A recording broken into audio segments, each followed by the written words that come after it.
आज का हमारा टॉपिक है कॉन्स्टिपेशन। ये जो कॉन्स्टिपेशन है, ये देखने में अगर देखा जाए तो बड़ी सिंपल सी प्रॉब्लम है। इसको कभी कोई बहुत गंभीरता से नहीं लेता है।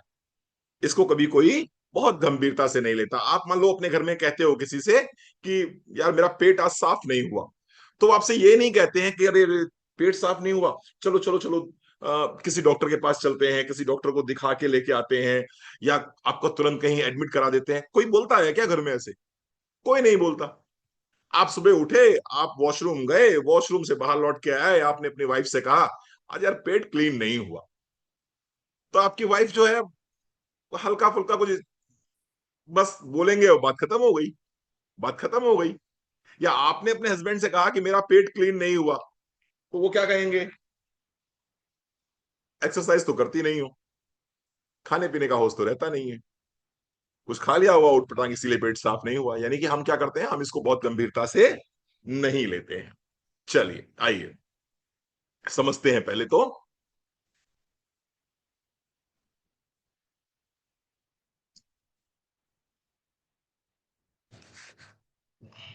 कॉन्स्टिपेशन को। तो constipation is not just about difficulty in passing stool.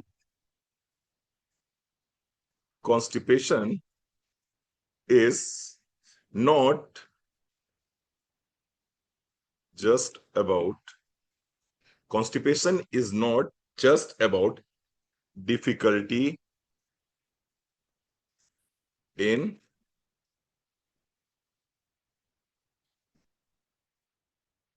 passing stools।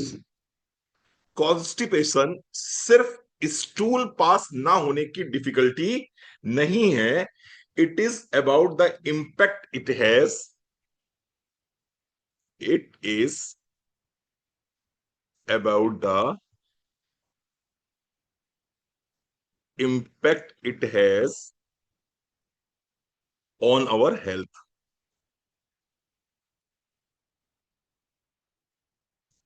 तो कहा जा रहा है कि कॉन्स्टिपेशन सिर्फ और सिर्फ आपके स्टूल पास करने की समस्या नहीं है। समस्या है कि अगर स्टूल पास नहीं होगा तो उसकी वजह से हमारी हेल्थ पे क्या इंपैक्ट पड़ेगा। ना सिर्फ हेल्थ पे इंपैक्ट पड़ेगा, बल्कि हमारे मूड पर क्या इंपैक्ट पड़ेगा, हमारे दिमाग पे क्या इसका इंपैक्ट पड़ेगा। ना सिर्फ दिमाग पे इंपैक्ट पड़ेगा, and even even our lifestyle, हमारी जो लाइफ स्टाइल है उस पर क्या फर्क पड़ेगा। तो निश्चित रूप से इन सभी जगहों पर बहुत फर्क पड़ता है। बहुत फर्क पड़ता है। अगर किसी व्यक्ति का पेट साफ नहीं होता, पेट क्लीन नहीं होता है, तो वो व्यक्ति, उसकी ना सिर्फ हेल्थ खराब होती है, हेल्थ के साथ साथ में वो व्यक्ति पूरा दिन चिड़चिड़ा रहता है। पूरा दिन चिड़चिड़ा रहता है, पूरा दिन उसका मन भारी रहता है।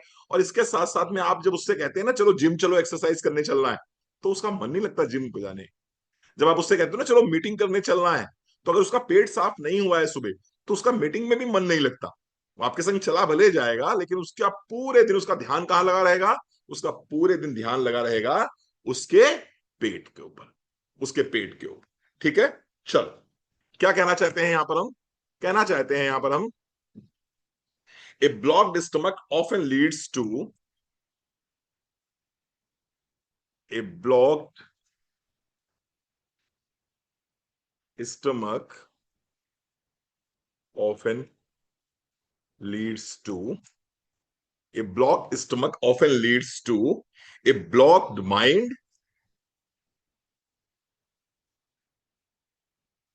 and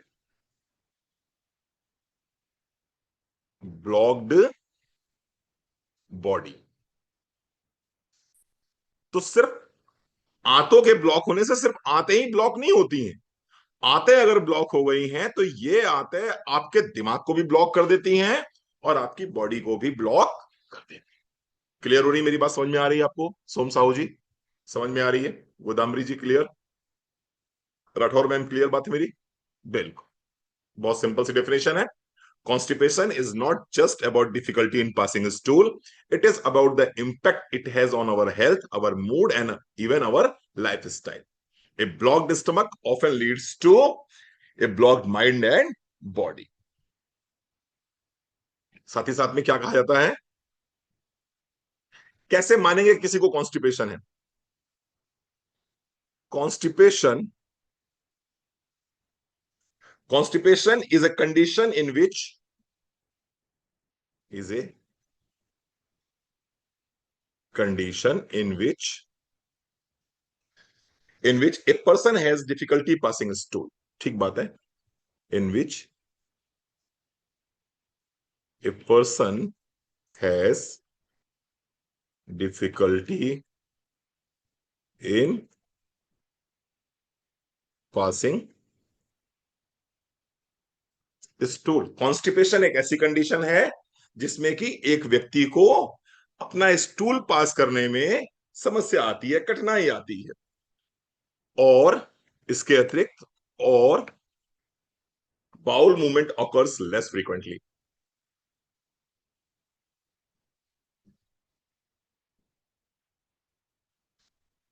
ऑकर्स लेस फ्रीक्वेंटली, यानी कि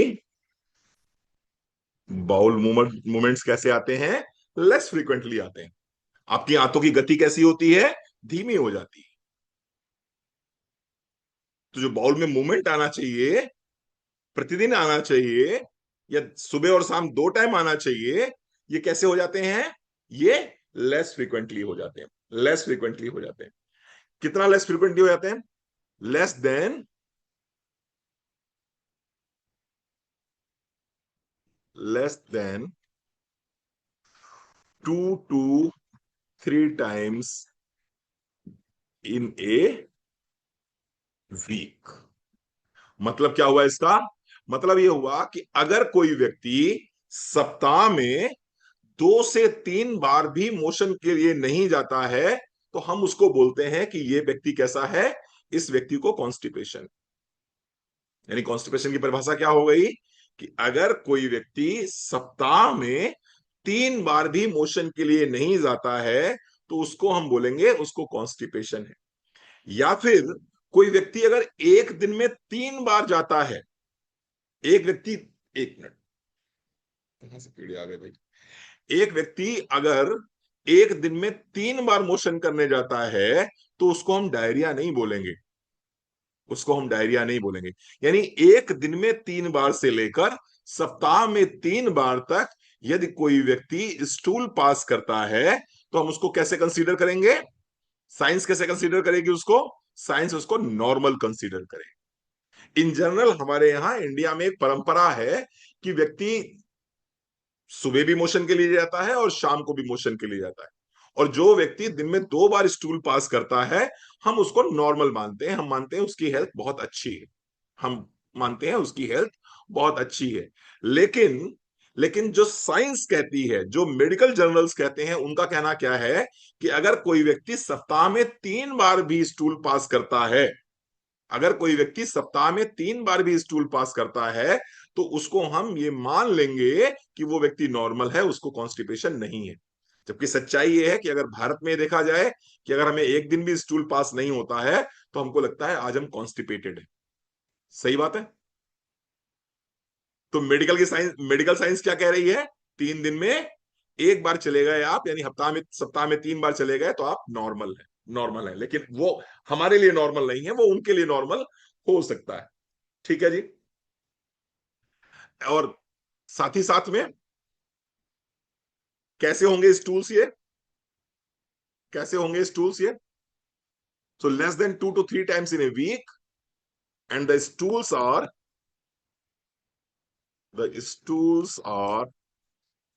hard and dry.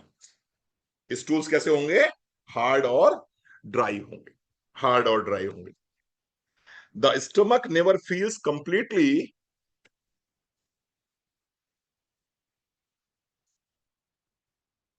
Never feels the stomach never feels completely clean. अगर किसी व्यक्ति को ऐसा लगता है कि उसका स्टमक कंप्लीटली क्लीन नहीं हुआ है, the mood becomes irritable. The mood becomes irritable. ये एक साइंटिफिक मैंने आपको इंसाइट दी है अबाउट कॉन्स्टिपेशन।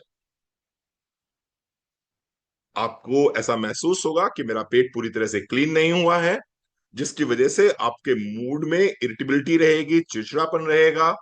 आप 3 दिन के अंदर भी एक बार स्टूल पास नहीं कर पा रहे हैं। स्टूल्स आपको जब पास होते हैं वो ड्राई होते हैं, हार्ड होते हैं। अगर ये स्थिति है तो इसको हम क्या बोलेंगे?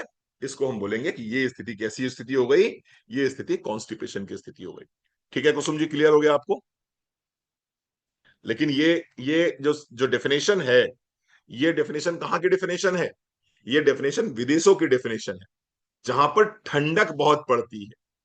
अब चूंकि हमने वो कॉपी कर रखा है उसको, हमने उसको कॉपी कर रखा है, ठीक है, तो ये उनके लिए है, अमेरिकन के लिए, जो इंग्लैंड में रह रहे हैं उनके लिए, जो यूरोपियन कंट्रीज में रह रहे हैं उनके लिए, जो साइबेरियन है उनके लिए। लेकिन ये कंडीशन हमारे लिए लागू नहीं होती है। हमारा जो कंडीशन है, हमारी कंडीशन ये है कि हमें 24 आवर्स में एक बार तो मिनिमम जो है स्टूल पास करना ही चाहिए। और अगर इंडिया में आपको 24 आवर्स में एक बार भी स्टूल पास नहीं होता है, तो इसको आप कॉन्स्टिपेशन के दर्जे में रख सकते हैं। डॉक्टर की डेफिनेशन क्या है? सप्ताह में 3 बार। हमारी डेफिनेशन क्या है? दिन में एक बार। ठीक है अभिषेक भैया, क्लियर हुई मेरी बात? समझ में आ रही? तो मेडिकल साइंस के पास जाएंगे तो मेडिकल साइंस क्या कहेगी? सप्ताह में 3 बार स्टूल पास हो रहा है, यू आर ओके। लेकिन अगर मुझसे बात करोगे बीइंग एन आयुर्वेदाचार्य, तो मैं कहूंगा आपको डेली स्टूल पास होता है, आप कहोगे नहीं, तो मैं कहूंगा you are constipated, you are constipated. ठीक है जी। चल, अब हम बात करते हैं कि ऐसा होता क्यों है, कॉजेस क्या है इसके।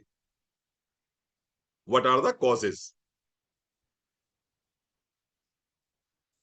Causes of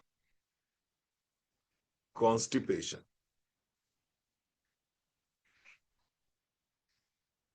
causes of constipation, number 1,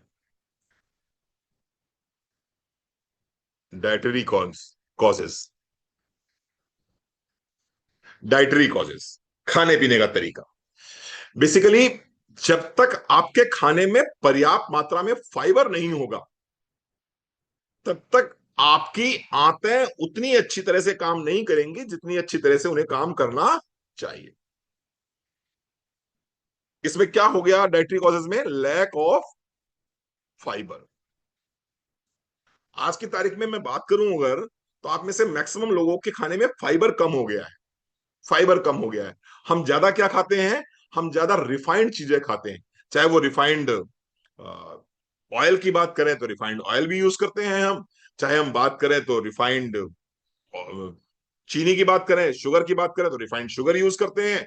और अगर आटे की बात करें हम, तो यहाँ कुछ लोग दिल्ली वासी बैठे होंगे या कुछ लोग मुंबई कर बैठे होंगे, तो मुंबई और दिल्ली वाले तो ज्यादातर मैदा ही खाते हैं। ज्यादातर मैदा ही खाते हैं। हम भी गोवा से लौट के आ रहे थे तो हमने मुंबई एक दिन स्टे किया था, तो मैंने देखा वहां पर कि ज्यादातर दिल्ली में, मुंबई में मैदे की रोटी ही हमें मिल रही थी।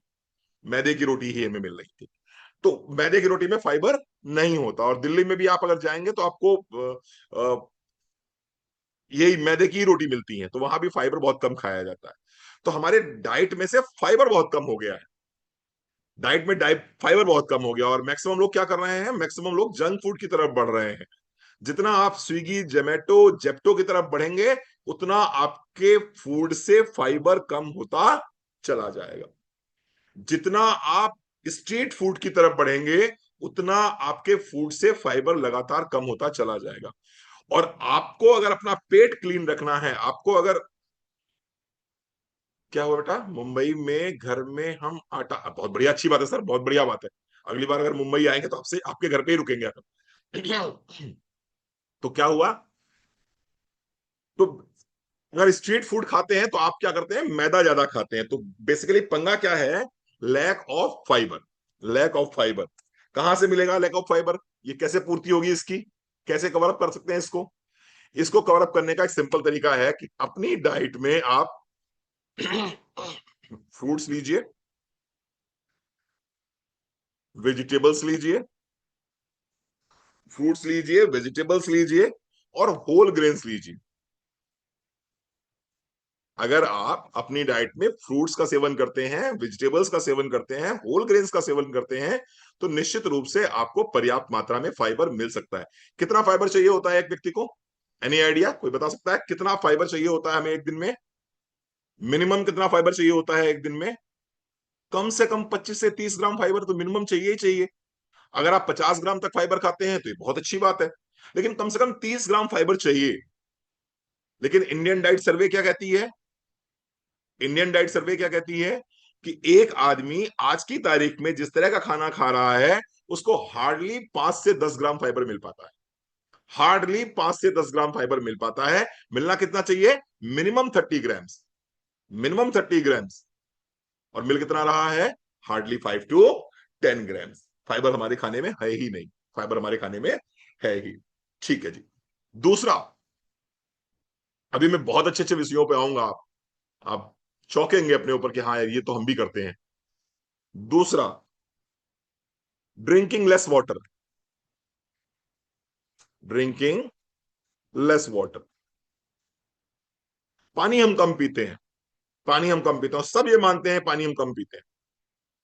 आप पूछेंगे सर कितना पानी पीना चाहिए? मिनिमम 2.5 लीटर पानी पीजिए आप, कम से कम। 2.5 लीटर का मतलब हो गया लगभग लगभग दिन भर में आपका आसपास 8 से 10 ग्लास पानी। 8 से 10 ग्लास पानी हर व्यक्ति को पीना चाहिए। 8 से 10 ग्लास पानी। आप चेक करिए, क्या आप 8 से 10 ग्लास पानी प्रतिदिन पीते हैं? दूसरा कारण। तीसरा कारण, excessive excessive oily, spicy and junk food. कचड़ा खाना। तो जो भी हम डब्बा बंद खाना खा रहे हैं, जो भी हम स्ट्रीट फूडिंग कर रहे हैं, जो भी स्विगी जोमेटो जेप्टो कर रहे हैं, ये सारा खाना कैसा होता है? जिसमें तेल कैसा होता है? बहुत ज्यादा होता है। कौन सा तेल होता है? रिफाइंड होता है। ठीक है, पाम ऑयल यूज किया जाता है इसके अंदर। एक तो ये खाना। दूसरा जो है, इसके अंदर नमक बहुत ज्यादा होता है। इसके अंदर नमक बहुत ज्यादा होता है, और नमक बहुत ज्यादा होने की वजह से क्या होता है, मसाले बहुत ज्यादा होने की वजह से क्या होता है, आपकी जो आते हैं, आपकी जो इंटेस्टाइन है, उसकी जो गट लाइनिंग है, वो पूरी तरह से डैमेज हो जाती है। और फिर आप कॉन्स्टिपेशन के शिकार बन जाते हैं। तो ये हो गया आपका डाइटरी चेंजेस। डाइटरी चेंजेस की वजह से इस तरह की समस्या आती है। ठीक है जी। दूसरा बात करें हम। दूसरी बात करेंगे हम तो क्या आएगा? Life style changes. Life style changes. Life style changes में क्या क्या आ जाएगा? नंबर एक, sedentary life style. Sedentary life style, एक ही जगह पर हम बैठ के काम करने लगे हैं, हम मूव नहीं कर रहे हैं। तो सेडेंट्री लाइफ स्टाइल की वजह से इस तरह की समस्या आ सकती है। आ सकती है। Sedentary life style.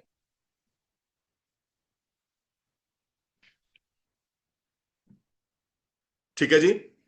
तो जो लोग एक्सरसाइज नहीं करते हैं, जो लोग मूवमेंट नहीं करते हैं, जो योगा नहीं कर रहे हैं, जो वॉक नहीं कर रहे हैं, सुबह से शाम तक बस घर में ही रहते हैं, ऐसे लोगों को भी कॉन्स्टिपेशन होने की बहुत ज्यादा संभावना है। कारण पकड़ लेंगे तो निवारण भी पकड़ लेंगे।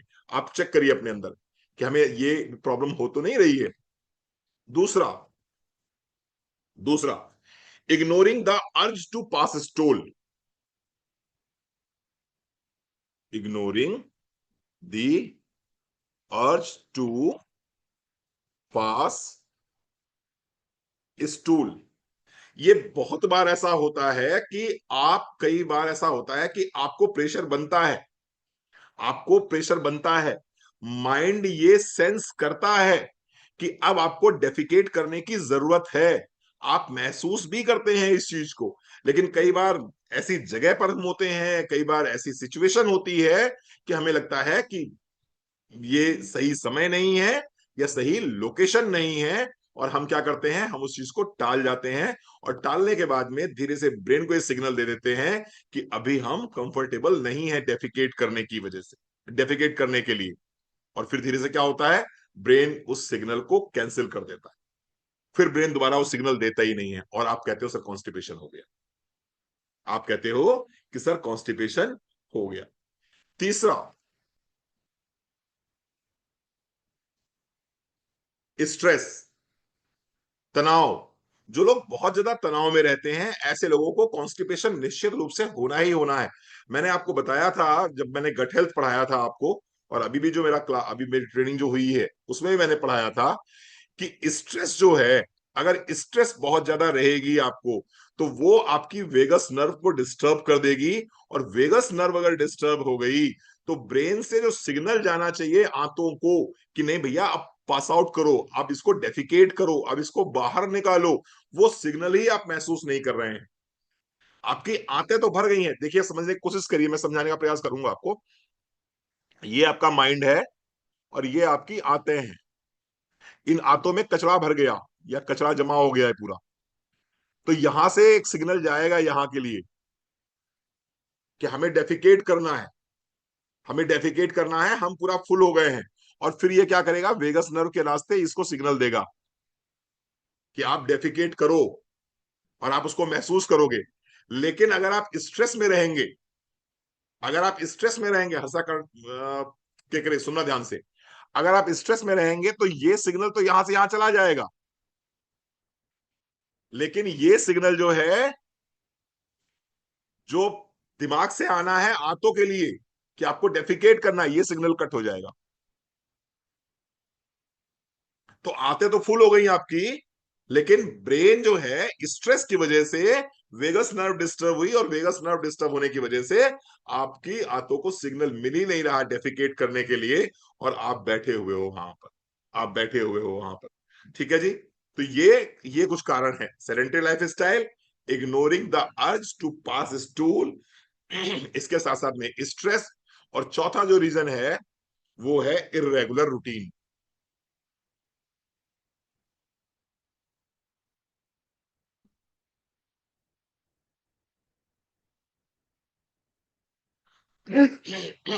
आपके घर में जो बच्चे हैं उनको समझाइए इस बात को।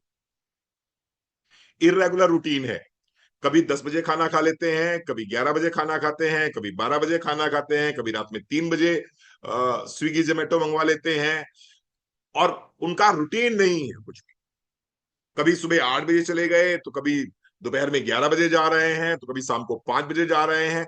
वो बेसिकली एक जो क्लॉक सेट करनी होती है, जो सर्केडियन रिदम सेट करनी होती है, वो रिदम सेट नहीं करते अपनी बॉडी की किसी भी प्रकार की, जो ना सोने की, और ना ही उनका खाने का, और ना ही उनका पॉटी जाने का। उनका कोई जो है रूटीन फिक्स नहीं होता, और रूटीन अगर किसी का फिक्स नहीं होगा इन चीजों का, तो फिर उसको कॉन्स्टिपेशन होने की संभावना बहुत ज्यादा रहती है। ठीक है जी। चलो, तीसरा जो कारण है वो है मेडिकल। तो एक मैंने कारण बताया आपको, डाइटरी कारण है, दूसरा मैंने कहा आपको लाइफस्टाइल कारण है, और तीसरा है मेडिकल कॉजेज। मेडिकल कॉलेज में क्या है, कुछ बीमारियां हैं जो आपको कॉन्स्टिपेशन करती ही करती है, जैसे कि हाइपोथायरॉयडिज्म। हाइपोथायरॉयडिज्म, अगर किसी व्यक्ति को हाइपोथायराइडिज्म है, इसका मतलब क्या हो गया, इसका मतलब ये हो गया कि उसकी बॉडी कैसी हो गई है, उसकी बॉडी स्लो हो गई है। अब उसकी बॉडी स्लो हो गई है, उसकी बॉडी के सारे फंक्शंस कैसे हो गए हैं, स्लो हो गए हैं। जिसको भी हाइपोथायराइडिज्म रहेगा उसकी बॉडी कैसी हो जाएगी, स्लो हो जाएगी। तो उसका सिर्फ सिर्फ बाकी फंक्शन स्लो नहीं होंगे, सिर्फ मेटाबॉलिज्म स्लो नहीं होगा, उसकी आंतों की गति भी कैसी हो जाएगी, स्लो हो जाएगी। और जब आंतों की गति स्लो हो जाएगी, तो जो कचरा फंसा हुआ है आंतों में, वो आगे खिसकेगा ही नहीं। और जब वो कचरा आंतों में खिसकेगा ही नहीं, तो बट नेचुरल बात है, कॉन्स्टिपेशन के सिम्टम्स आपको दिखाई पड़ने स्टार्ट हो जाएंगे। ठीक है। तो पहली चीज है आपकी हाइपोथायराइडिज्म। दूसरा क्या है, क्या हो गया भाई, दूसरा है डायबिटीज। दूसरा है डायबिटीज। अगर किसी को डायबिटीज है, तो निश्चित मान के चलिए आज नहीं तो कल, कल नहीं तो परसों, उसको उसको कॉन्स्टिपेशन होना ही होना है, होना ही होना है। तीसरा कारण है इरिटेबल बाउल सिंड्रोम। इसको हम पढ़ाएंगे आपको एक दो दिन के अंदर। इरिटेबल बाउल सिंड्रोम एक ऐसी समस्या जिसमें कि हम पूछते हैं उससे, पेशेंट से या कंसल्टेंट से, कि आपको क्या कॉन्स्टिपेशन है, तो कहता है हाँ मुझे कॉन्स्टिपेशन है। फिर हम उससे पूछते हैं क्या आपको लूज मोशंस आते हैं, तो क्या कहता है कि हाँ जी हमें लूज मोशंस भी आते हैं। यानी कि उस व्यक्ति को खुद ही नहीं पता होता है कि मुझे लूज मोशंस की प्रॉब्लम है या मुझे कॉन्स्टिपेशन की प्रॉब्लम है। वेनु सर, स्वागत है आपका। Thank you. तो उसको खुद ही नहीं पता होता है कि उसको लूज मोशन की प्रॉब्लम है या उसको कॉन्स्टिपेशन की प्रॉब्लम है। जैसे कि सुबह उठा और उठने के बाद में उसको प्रेशर बना, प्रेशर बनने के बाद में वो वॉशरूम में गया, वॉशरूम में जाने के बाद में फिर क्या हुआ, थोड़ा सा धूम धड़ाका हुआ, थोड़ा सा जो भी पास होना था वो पास हुआ, आवाजें ज्यादा आई, एक्शन कम हुआ। होता है ना, कुछ लोग आपको नेटवर्क मार्केटिंग में भी मिलते हैं, अपने अपने नेटवर्क में भी मिलते होंगे आप लोगों को, जो बोलते ज्यादा हैं करते कम है। ऐसा ही होता है आईबीएस के पेशेंट के साथ में। वो भी जब जाता है वॉशरूम तो सबको निकाल, हटो हटो हटो, मुझे जाना है, मुझे जाना है, मेरा प्रेशर आ गया, मेरा प्रेशर आ गया। और जब वहां जाता है तो फिर होता हवा था कुछ नहीं है, बस आवाज मार के चला आता है, आवाज मार के चला आता है। फिर उससे पूछो, आधे घंटे बाद फिर कहेगा मेरे प्रेशर आ गया है। तो ये जो लोग हैं जिनको हर आधे घंटे में, एक घंटे में प्रेशर बनता है, और वो जाते हैं, जाने के बाद में लौट के जब आते हैं उनसे पूछो पेट क्लीन हुआ, नहीं साहब पेट क्लीन नहीं हुआ। वो पूरे दिन ये कहते रहते हैं कि मेरा पेट क्लीन नहीं हुआ, लेकिन बैठे वॉशरूम में ही रहते हैं। मतलब जाना आना उनका रेगुलर वहां बना रहता है, लेकिन उनसे पूछो पेट साफ हुआ क्या, तो कहते नहीं पेट साफ नहीं हुआ। This is called IBS, IBS irritable bowel syndrome. जाते हैं, गैस निकलती है, म्यूकस निकलता है, थोड़ा सा पिचकारी मारते हैं, उसके बाद फिर वापस आ जाते हैं, फिर आधे घंटे बाद, एक घंटे बाद प्रेशर बनता है, फिर जाते हैं, फिर वही प्रोसेस, फिर वही प्रोसेस, लगातार ये बना रहता है। तो आईबीएस भी एक कंडीशन है। ठीक है। इसके साथ साथ में कुछ, there are certain medications also, है ना, कुछ मेडिसिन है, सर्टन मेडिसिन, सर्टन मेडिसिन हैं जिनकी वजह से ये समस्या होती है। उनमें से एक है आयरन। अगर आप आयरन का सेवन बहुत ज्यादा कर रहे हैं तो आयरन भी कॉन्स्टिपेशन कॉज कर सकती है, कब्जियत कॉज कर सकती है। ठीक है। जनरली मोदी केयर का जो आयरन है उससे कब्जियत कॉज नहीं होती है, लेकिन फिर भी अगर आप दिन में 2 बार ले रहे हैं तो कॉन्स्टिपेशन की संभावना बन सकती है। और जो आप एलोपैथिक आयरन लेते हैं वहां तो 100% मान के चलिए कि जो भी आयरन की टेबलेट लेगा या आयरन का सिरप पिएगा उसको कॉन्स्टिपेशन होगा ही होगा। इसके साथ साथ में कैल्शियम, कैल्शियम कार्बोनेट लेंगे, निश्चित रूप से आपको कॉन्स्टिपेशन होगा ही होगा, गट हेल्थ आपकी डिस्टर्ब होगी ही होगी। इसके साथ में पेन किलर, पेन किलर, अगर कुछ लोग रेगुलर पेन किलर ले रहे हैं, रेगुलर दर्द की दवाइयां खाते हैं किन्हीं भी कारणों की वजह से, तो ऐसे लोगों को भी कॉन्स्टिपेशन होने की संभावना बहुत ज्यादा रहती है। एंड ऑल्सो एंटी डिप्रेसेंट, यानी कि एंटी डिप्रेसेंट, यानी कि जो लोग नींद आने की दवाइयां खाते हैं, डिप्रेशन की मेडिसिन खाते हैं, ऐसे लोगों को भी कब्जियत होती ही होती, ऐसे लोगों को भी कब्जियत होती ही होती। ठीक है जी, क्लियर। चल, तो ये मैंने कुछ कारण बताए हैं जिनकी वजह से व्यक्ति को कॉन्स्टिपेशन हो सकता है। इसके अलावा और फिर बड़ी बड़ी बीमारियां हैं, किसी को मान लीजिए कोलोरेक्टल कैंसर हो गया, या किसी को मान लीजिए कोई ऐसी बीमारी हो गई, कोई ट्यूमर फाउंड हो गया, तो फिर वो तो अलग बात हो गई। लेकिन इन जनरल मैं बात कर रहा हूं, जनरल जो कॉन्स्टिपेशन है उसके ये कॉजेस होते हैं। ठीक है। सिम्टम्स क्या क्या होंगे इसके, सिम्टम्स क्या क्या होंगे इसके।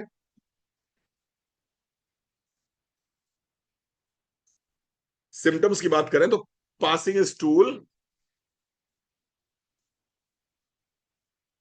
Passing stools less than 2 to 3 times in a week, मैं तो बोलूंगा less than 7 times in a week, in a week. अंग्रेज कहते हैं 2 से 3 बार, लेकिन रणवीर सर कहते हैं 7 बार। सप्ताह में 7 बार से कम अगर आपको स्टूल आ रहा है, यानी एक दिन में एक बार स्टूल आपको नहीं आ रहा है, तो इसका मतलब क्या है, इसका मतलब है आप कॉन्स्टिपेशन के पेशेंट हो, कॉन्स्टिपेशन के पेशेंट हो। दूसरा क्या सिम्टम होगा, hard and pellet like stools, hard and pellet like stool, hard and pellet like stool. Pellet समझते हैं आप लोग, आप में से कोई समझता है पैलेट का मतलब क्या होता है? पैलेट का मतलब होता है, जैसे बकरी की पोटी जो होती है, जो बकरी की पोटी होती है ना, देखी किसी ने बकरी की पोटी? बकरी की जो पोटी होती है उसको हम लोग यहाँ पर लेड़ी बोलते हैं। तो जो वो, हाँ, वो जो बकरी की लेड़ी टाइप का स्टूल होता है ना, यानी कि गोल गोल छर्रेदार स्टूल हो, अगर टुकड़ों में गिर रहा है, गोल गोल गिर रहा है, गांठों के रूप में गिर रहा है, तो उसको हम क्या बोलेंगे? Pellet like stool. Amita ji, समझ में आ रहा है? अमृता जी, तो कैसा स्टूल होगा? हार्ड होगा, और हार्ड के साथ साथ में, हाँ जी, वो गोल है, हार्ड है, तो उसको हम बोलेंगे कि ये पैलेट लाइक स्टूल है। और these are the symptoms of, हाँ जी, these are the symptoms of constipation. आपकी भाषा में क्या बोलते हैं वो आप लोग समझ लीजिए, मैंने समझाने के लिए बड़ा अच्छा तरीका बताया है कि बकरी का स्टूल अगर आपने देखा है तो समझ लीजिए उस तरह का अगर स्टूल आ रहा है तो वो कॉन्स्टिपेशन है, वो कॉन्स्टिपेशन है। ठीक है। तीसरा सिम्टम क्या है? तीसरा सिम्टम है पेनफुल बाउल मूवमेंट्स। जब आप मोशन के लिए गए हैं तो उस समय क्या हो रहा है? आपको पेट में दर्द हो रहा है, पेनफुल बाउल मूवमेंट्स, यानी कि मोशन पास करते समय आप पेन महसूस कर रहे हैं। It means you are suffering with, it means you are suffering with constipation. Painful bowel movements और स्ट्रेनिंग ऑल्सो। स्ट्रेनिंग का मतलब, स्ट्रेनिंग का मतलब आपको जोर लगाना पड़ रहा है, आपको ताकत लगानी पड़ रही है। वरना होना क्या चाहिए? होना तो ये चाहिए कि आप गए, आप पॉट पे बैठे, और बैठने के बाद में 90 सेकेंड्स के अंदर आपकी आंतों में जमा हुआ जो भी कचरा है, रमा बसदेव जी, वो क्या हो जाना चाहिए? वो नीचे साफ हो जाना चाहिए। 90 सेकंड्स में क्लीन हो जाना चाहिए। 90 सेकंड्स के बाद भी अगर क्लीन नहीं हो रहा है और आपको प्रेशर देना पड़ रहा है, जोर लगाना पड़ रहा है, तो it means you are constipated. It means you are constipated, आपको कॉन्स्टिपेशन है, और आपको इसका ध्यान रखने की जरूरत है, जरूरत है। ठीक है जी। चल आगे बात करते हैं, आगे क्या कहा जा रहा है? आगे कह रहे हैं abdominal heaviness.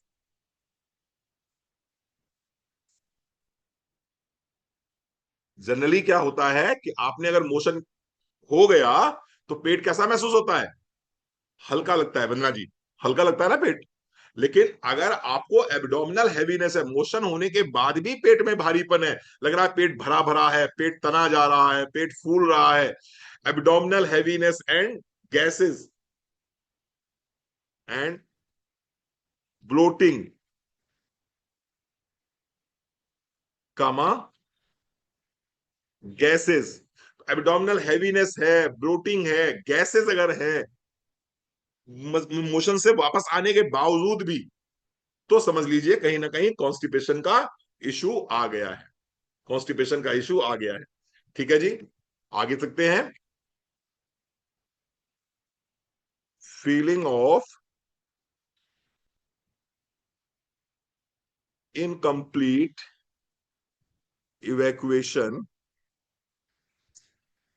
Feeling of incomplete evacuation यानी कि आप मोशन से होके तो आ गए हैं, लेकिन आपको क्या लग रहा है? तसल्ली नहीं मिली। अभी वो जो आनंद आना चाहिए वो आनंद नहीं आया, वो वो जो मजा आना चाहिए वो मजा नहीं आया, जो हल्कापन महसूस होना चाहिए वो हल्कापन आपने महसूस नहीं किया। After passing stool, after passing stools, तो फिर आप कॉन्स्टिपेटेड हैं, आप कॉन्स्टिपेटेड। देखिए जीवन के सुख समय के साथ साथ में बदलते चले जाते हैं। जीवन के सुख जो है ना, वो समय के साथ बदलते चले जाते हैं।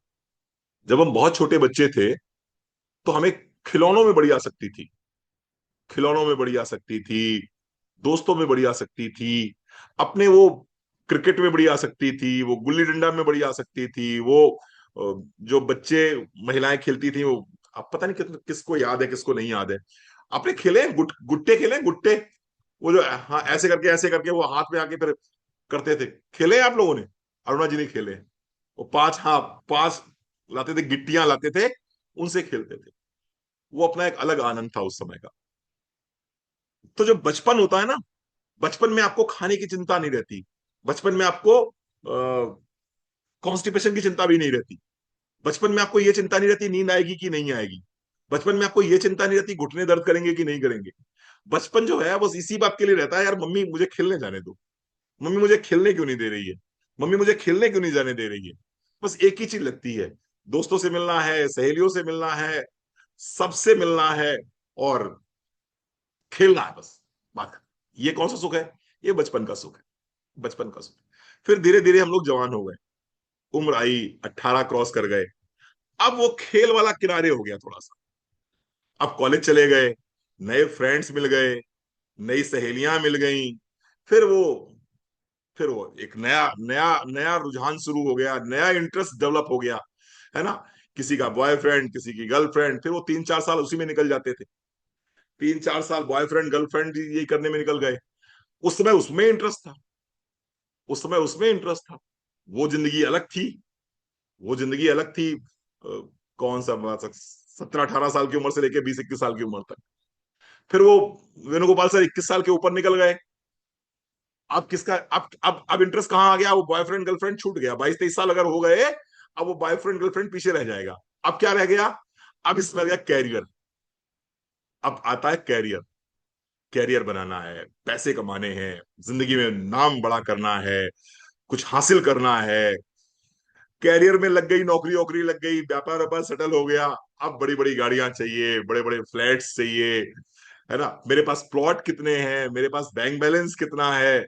धीरे धीरे 40 साल की उम्र आ गई, और 40 के बाद में अब मेरे चिंटू के नंबर कितने आ रहे हैं, अब स्वीटी के नंबर कितने आ रहे हैं। शादी हो गई, शादी हो गई। 23 से लेकर 40 के बीच में शादी हो गई। 40 के बाद आप देखोगे जब महिलाओं को, तो आपको बच्चों के नंबर देखते हुए मिलेंगी। इस बार क्या हाफ ईयरली में कितने नंबर आए, इस बार क्वार्टरली में कितने नंबर आए, इस बार हमारे बच्चों का बोर्ड है तो इस बार ये है तो वो है। तो वो उनका अपना उस समय का वो उनका सुख रहता है, उनका अट्रैक्शन रहता है। और 50 आते आते फिर वो बच्चों की शादी, बच्चों का सेटलमेंट, फिर ये शुरू हो जाता है। 60 आते आते बच्चों की शादी हो जाती है, बच्चे भी सेटल हो जाते हैं, हम बुढ़े बुढ़िया घर में रह जाते हैं। और फिर पता क्या रहता है जीवन का सबसे बड़ा सुख? पेट साफ हुआ कि नहीं हुआ। 60 के बाद जीवन का सच्चा सुख जो है वो एक ही चीज में है, कि सुबह मेरा पेट साफ हुआ कि नहीं साफ हुआ। जो भी 30, 40, 45 के आसपास होंगे उनको इस बात का एहसास नहीं होगा। जब तुम लोग 60 के पहुंच जाओगे तब तुम्हें एहसास होगा इस बात का, कि जीवन का जो आनंद आता है ना, जीवन का जो सच्चा आनंद आता है 60 प्लस वाले को, वो वॉशरूम में ही आता है। और जब उसका पेट पूरी तरह क्लीन हो जाता है, समझ लो उसने आज जन्नत पा ली, उसने आज स्वर्ग के दर्शन कर लिए। तो अलग अलग समय पे अलग अलग हमारी प्रायोरिटीज हो जाती हैं, अलग अलग हमारी प्रायोरिटीज हो जाती हैं। ठीक है। तो जिनका पेट साफ हो रहा है और उनकी उम्र 60 साल से ऊपर है, आप सबको बहुत बहुत बधाई। और जिनका नहीं हो रहा है, उनके लिए हम बैठे हैं, है ना। हम कुछ ना कुछ बताएंगे आपके लिए। चलो। तो जिनका नहीं, जो अभी और जो 60 पे नहीं पहुंचे हैं, उनके पेरेंट्स 60 के आसपास के होंगे, नहीं पेरेंट्स 60 के आसपास के होंगे, तो वो कल पहुंच जाएंगे इसमें। समझते हैं साहब कि अगर पेट साफ नहीं हुआ तो होगा क्या, कॉन्सिक्वेंसेस क्या है। 15 मिनट बचे हैं वैसे। कॉन्सिक्वेंसेस क्या होंगे इसके? अगर पेट साफ नहीं हुआ तो होगा क्या, आपकी जिंदगी में क्या हो जाएगा? सबसे पहली जो समस्या शुरू होगी, वो समस्या शुरू होगी हेमरॉइड्स। हेमरॉइड्स। हेमरॉइड्स यानी कि जिसे हम किस नाम से जानते हैं? पाइल्स के नाम से जानते हैं। अगर लगातार आपका पेट साफ नहीं हो रहा है और लगातार आप स्ट्रेन दे रहे हो, तो जो आपका रेक्टम एरिया है, उस एरिया में जो नसें हैं वो नसें फूल जाती हैं और वहां पर पॉलिप्स बन जाते हैं, जिसको हम बोलते हैं पाइल्स। पाइल्स बीमारी का जो मुख्य कारण है वो क्या है? कब्जियत।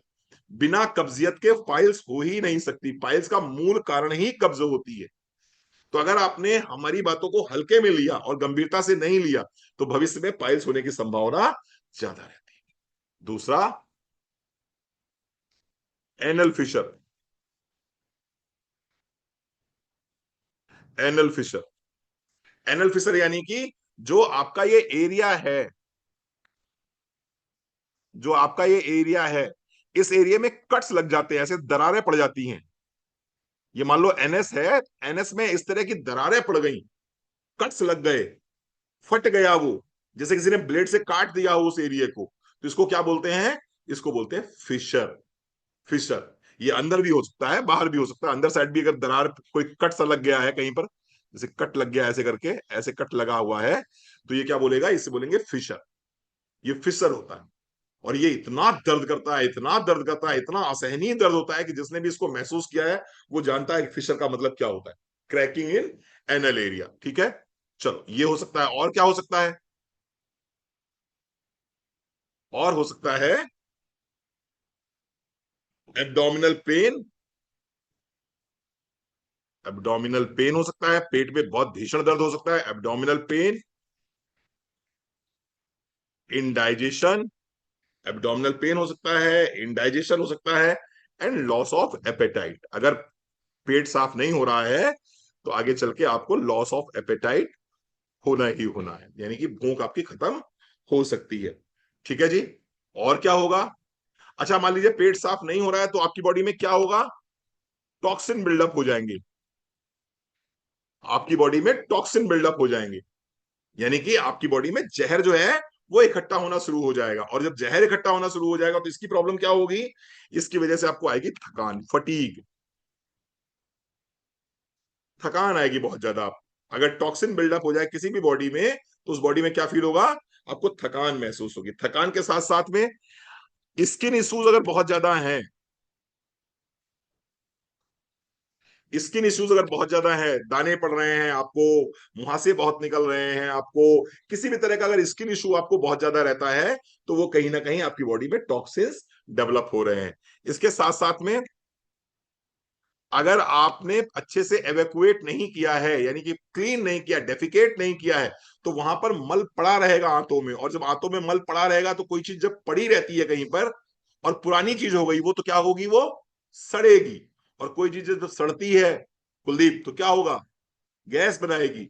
और ये गैस जब ब्लड में मिक्स होके सर पे चढ़ेगी तो क्या होगा? सर दर्द शुरू हो जाएगा। सर दर्द शुरू हो जाएगा। तो इसके साथ साथ में इरिटेबिलिटी, चिड़चिड़ापन आएगा। गुस्सा बहुत लगेगी, चिड़चिड़ापन बहुत ज्यादा आएगा, इरिटेबिलिटी हो जाएगी, एंड स्लीप डिस्टर्बेंसेस।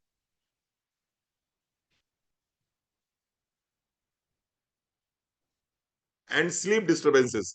इसके अलावा पर बहुत सारी बीमारियां हैं टॉक्सिन बिल्डअप में। तो फिर आपको पीसीओडी भी इसी से मिलेगा, फैटी लिवर भी इसी से मिलेगा, हाइपोथायराइडिज्म भी इसी से मिलेगा, फिर तो बहुत सारी बीमारियां हो जाएंगी, हेयर फॉल इसी से मिलेगा। यहां पर आप हेयर फॉल लिख सकते हैं।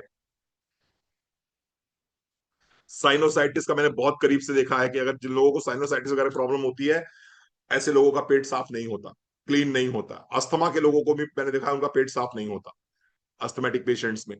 तो फिर बहुत सारी समस्याएं आ जाएंगी, लेकिन ये बड़े कॉमन सी समस्याएं हैं जो जनरली आपको देखने को मिलती हैं अगर किसी का पेट साफ नहीं होता तो। नहीं होता तो। ठीक है जी। चलो, थोड़ा सा मुझे समय दीजिएगा, 10-5 मिनट एक्स्ट्रा लग जाए तो कुछ एक्स्ट्रा सिखाने की कोशिश करूंगा आपको मैं। ट्रीटमेंट की बात करें तो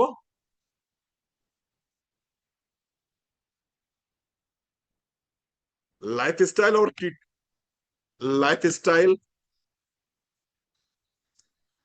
एंड डाइट।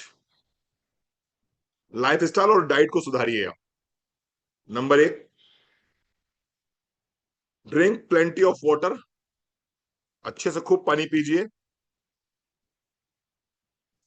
अच्छे से पानी पीजिए, कम से कम 8 से 10 ग्लास पानी पर डे नियम से आपको पीना ही पीना चाहिए। ठीक है जी। चलो, दूसरा, high fibre diet. High fibre diet. अब हाई फाइबर डाइट कहां मिलेगी आपको? हाई फाइबर डाइट मिलेगी आपको फ्रूट्स के माध्यम से मिल जाएगी high fibre diet. High fibre diet कैसे मिलेगी? मूंग का चिल्ला अगर खाते हैं आप, मूंग का चिल्ला, उसमें आपको हाई फाइबर मिल जाएंगे। स्प्राउट्स अगर आप लेते हैं, स्प्राउट्स अगर सुबह आप खाते हैं, तो स्प्राउट्स के अंदर आपको बहुत सारा फाइबर मिल जाएगा। मेरा सिंपल सा मानना है कि अगर आप एक दिन के अंदर एक एप्पल भी खा लेते हैं, एक एप्पल खा लेते हैं, तो आपको पर्याप्त मात्रा में फाइबर मिल जाते हैं। आपको पर्याप्त मात्रा में फाइबर मिल जाते हैं।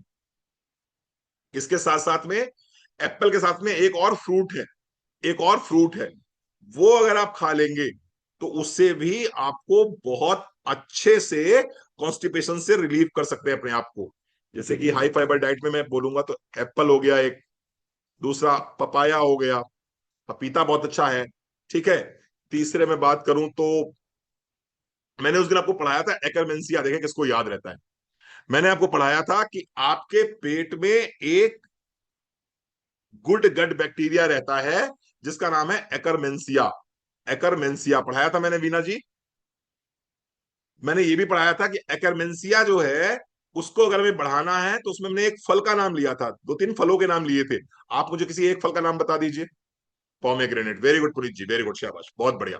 इसका मतलब आपका ब्रेन जो है खुला हुआ है बिल्कुल। क्रैनबेरी मैंने बताया था, क्रैनबेरी मैंने बताया, हाँ क्रैनबेरी बताया था मैंने, ठीक बात, क्रैनबेरी बताया था। क्रैनबेरी एकरमेंसिया के लिए, क्रैनबेरी, बिल्कुल बिल्कुल बिल्कुल। म्यूकस खाता है लेकिन म्यूकस बनाता ज्यादा है, खाता आधा ग्राम है, बनाता 10 ग्राम है। तो एप्पल, पपाया, पोमेग्रेनेट, जो लोग पोमेग्रेनेट खाते हैं ऐसे लोगों को कॉन्स्टिपेशन नहीं होगा। अनार के दाने मंगवा लीजिए, अनार के दाने जो है बहुत बढ़िया काम करते हैं। इसके साथ साथ में एकरमेंसिया को एक और चीज पढ़ाती है क्या, क्या बोलते हैं भाई, गुवावा। स्पेलिंग सही कर लीजिएगा, मुझे समझ में नहीं आ रही क्या स्पेलिंग, मैं भूल गया हूं। ये तो नहीं है पक्की बात, वो मैं देखता हूँ भाई।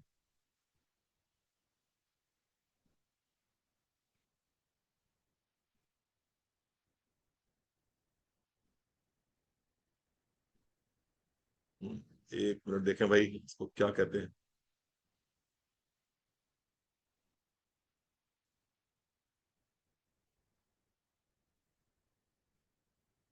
हम्म, हमें लग रहा था गड़बड़ है कुछ ये। हाँ अब सही हुआ ना ये, हाँ अब सही हो गया। हाँ गुवावा, यानी कि अमरूद, ठीक है। तो इससे आपको बहुत अच्छा सा आपको मिल जाएगा, ठीक है। तो हाई फाइबर डाइट लीजिए। बाकी समझदार हैं आप। गेहूं चने की रोटी भी खा सकते हैं, लेकिन चने को जो काला वाला ऊपर की उसकी लेयर होती है उसको उतरवाइएगा मत। गेहूं और चने की रोटी जो खाते हैं उसमें ऊपर वाली जो लेयर होती है चने की काली वाली, उसको उतरवाइएगा मत, उसमें बहुत अच्छा फाइबर होता है, उसमें बहुत अच्छा फाइबर होता है, ठीक है।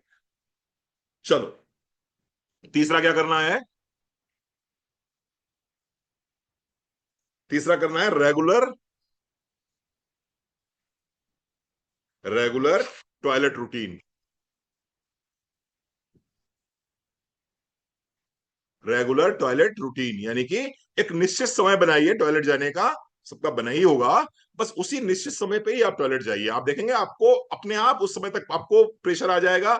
उस समय आपका माइंड जो है वो आपको सेंसेशन देना स्टार्ट कर देगा, ठीक है जी। चलो, थोड़ा सा मिनिमम जो है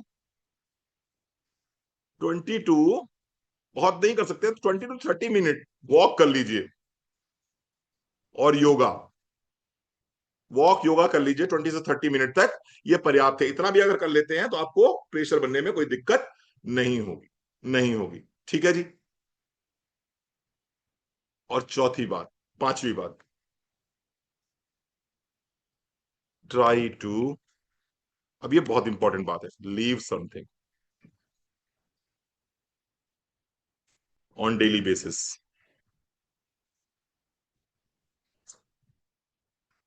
आप में से कितने लोग यहां ऐसे बैठे हैं जिनके पास 15 साल 20 साल पुरानी साड़ियां रखी हैं, या 15 से 20 साल पुराने सूट रखे हैं अपने? कोई है यहाँ पर? Very good. राठौर मैम बता रही है 15 से 20 साल पुरानी साड़ियां रखी हैं इनके पास। वेरी गुड, बहुत बढ़िया, बहुत बढ़िया। देखिए जीवन का एक नियम है, आपका दिमाग अगर, आपका दिमाग अगर पुरानी चीजों को छोड़ने के लिए तैयार नहीं है तो आप कैसे ये उम्मीद कर सकते हैं कि आपका दिमाग आपकी आंतों में जमा हुए कचड़े को छोड़ने के लिए तैयार हो जाएगा। आपको बहुत सारे लोग ऐसे मिलेंगे जिनके घरों में आप जाओगे, 20 20 साल पुराने जो है उनके पास कपड़े रखे हुए हैं, 20 20 साल पुरानी चप्पलें उनके पास रखी हुई हैं, 20 20 साल पुराना उनके पास में दुनिया जाने दुनिया का कितना कबाड़ रखा हुआ है। ना कभी उसको वो यूज करते हैं, ना कभी उसकी कोई जरूरत है, लेकिन पता नहीं क्यों हर दिवाली सफाई होती है, उसे देखते हैं, साफ करते हैं, साफ करके फिर रख देते हैं। अगर उनसे कह दो कि इसको किसी जरूरतमंद को दान कर दो तो उनकी जान निकल जाती है, उनकी जान निकल जाती है। और आप ये सोच रहे हो कि हम, आपकी जब मुट्ठी नहीं खुल रही है, जो बाहर की चीज है, तो अंदर की आंतें कैसे खुलेंगी? तो अगर आपको कॉन्स्टिपेशन से बाहर आना है तो आपको ये मुट्ठी खोलनी पड़ेगी। जो कचरा घर में रखा हुआ है ना, इस कचरे को घर से बाहर निकालो। जिस बच्चे के लिए छोटी सी साइकिल लेके आए थे, वो बच्चा तो बड़ा होके युगांडा चला गया।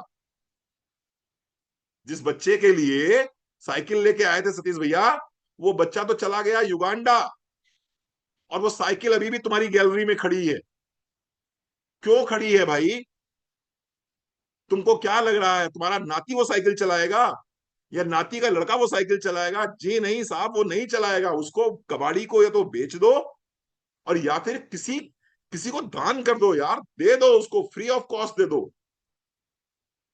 तुम 2 साल पुरानी साड़ी नहीं पहनते हो, निराशा, निराशा नाम है आपका, 2 साल पुरानी साड़ी नहीं पहनते हो क्योंकि आपको नया फैशन चाहिए, नई चीजें आ गई हैं। और हम 20 साल पुरानी साड़ियों को रखे हुए हैं, कभी पहनेंगे, कभी वक्त जरूरत पे काम आएंगे, नहीं आएंगे वक्त जरूरत पे काम ये। दे डालो, खत्म करो, कबाड़ निकालो घर से।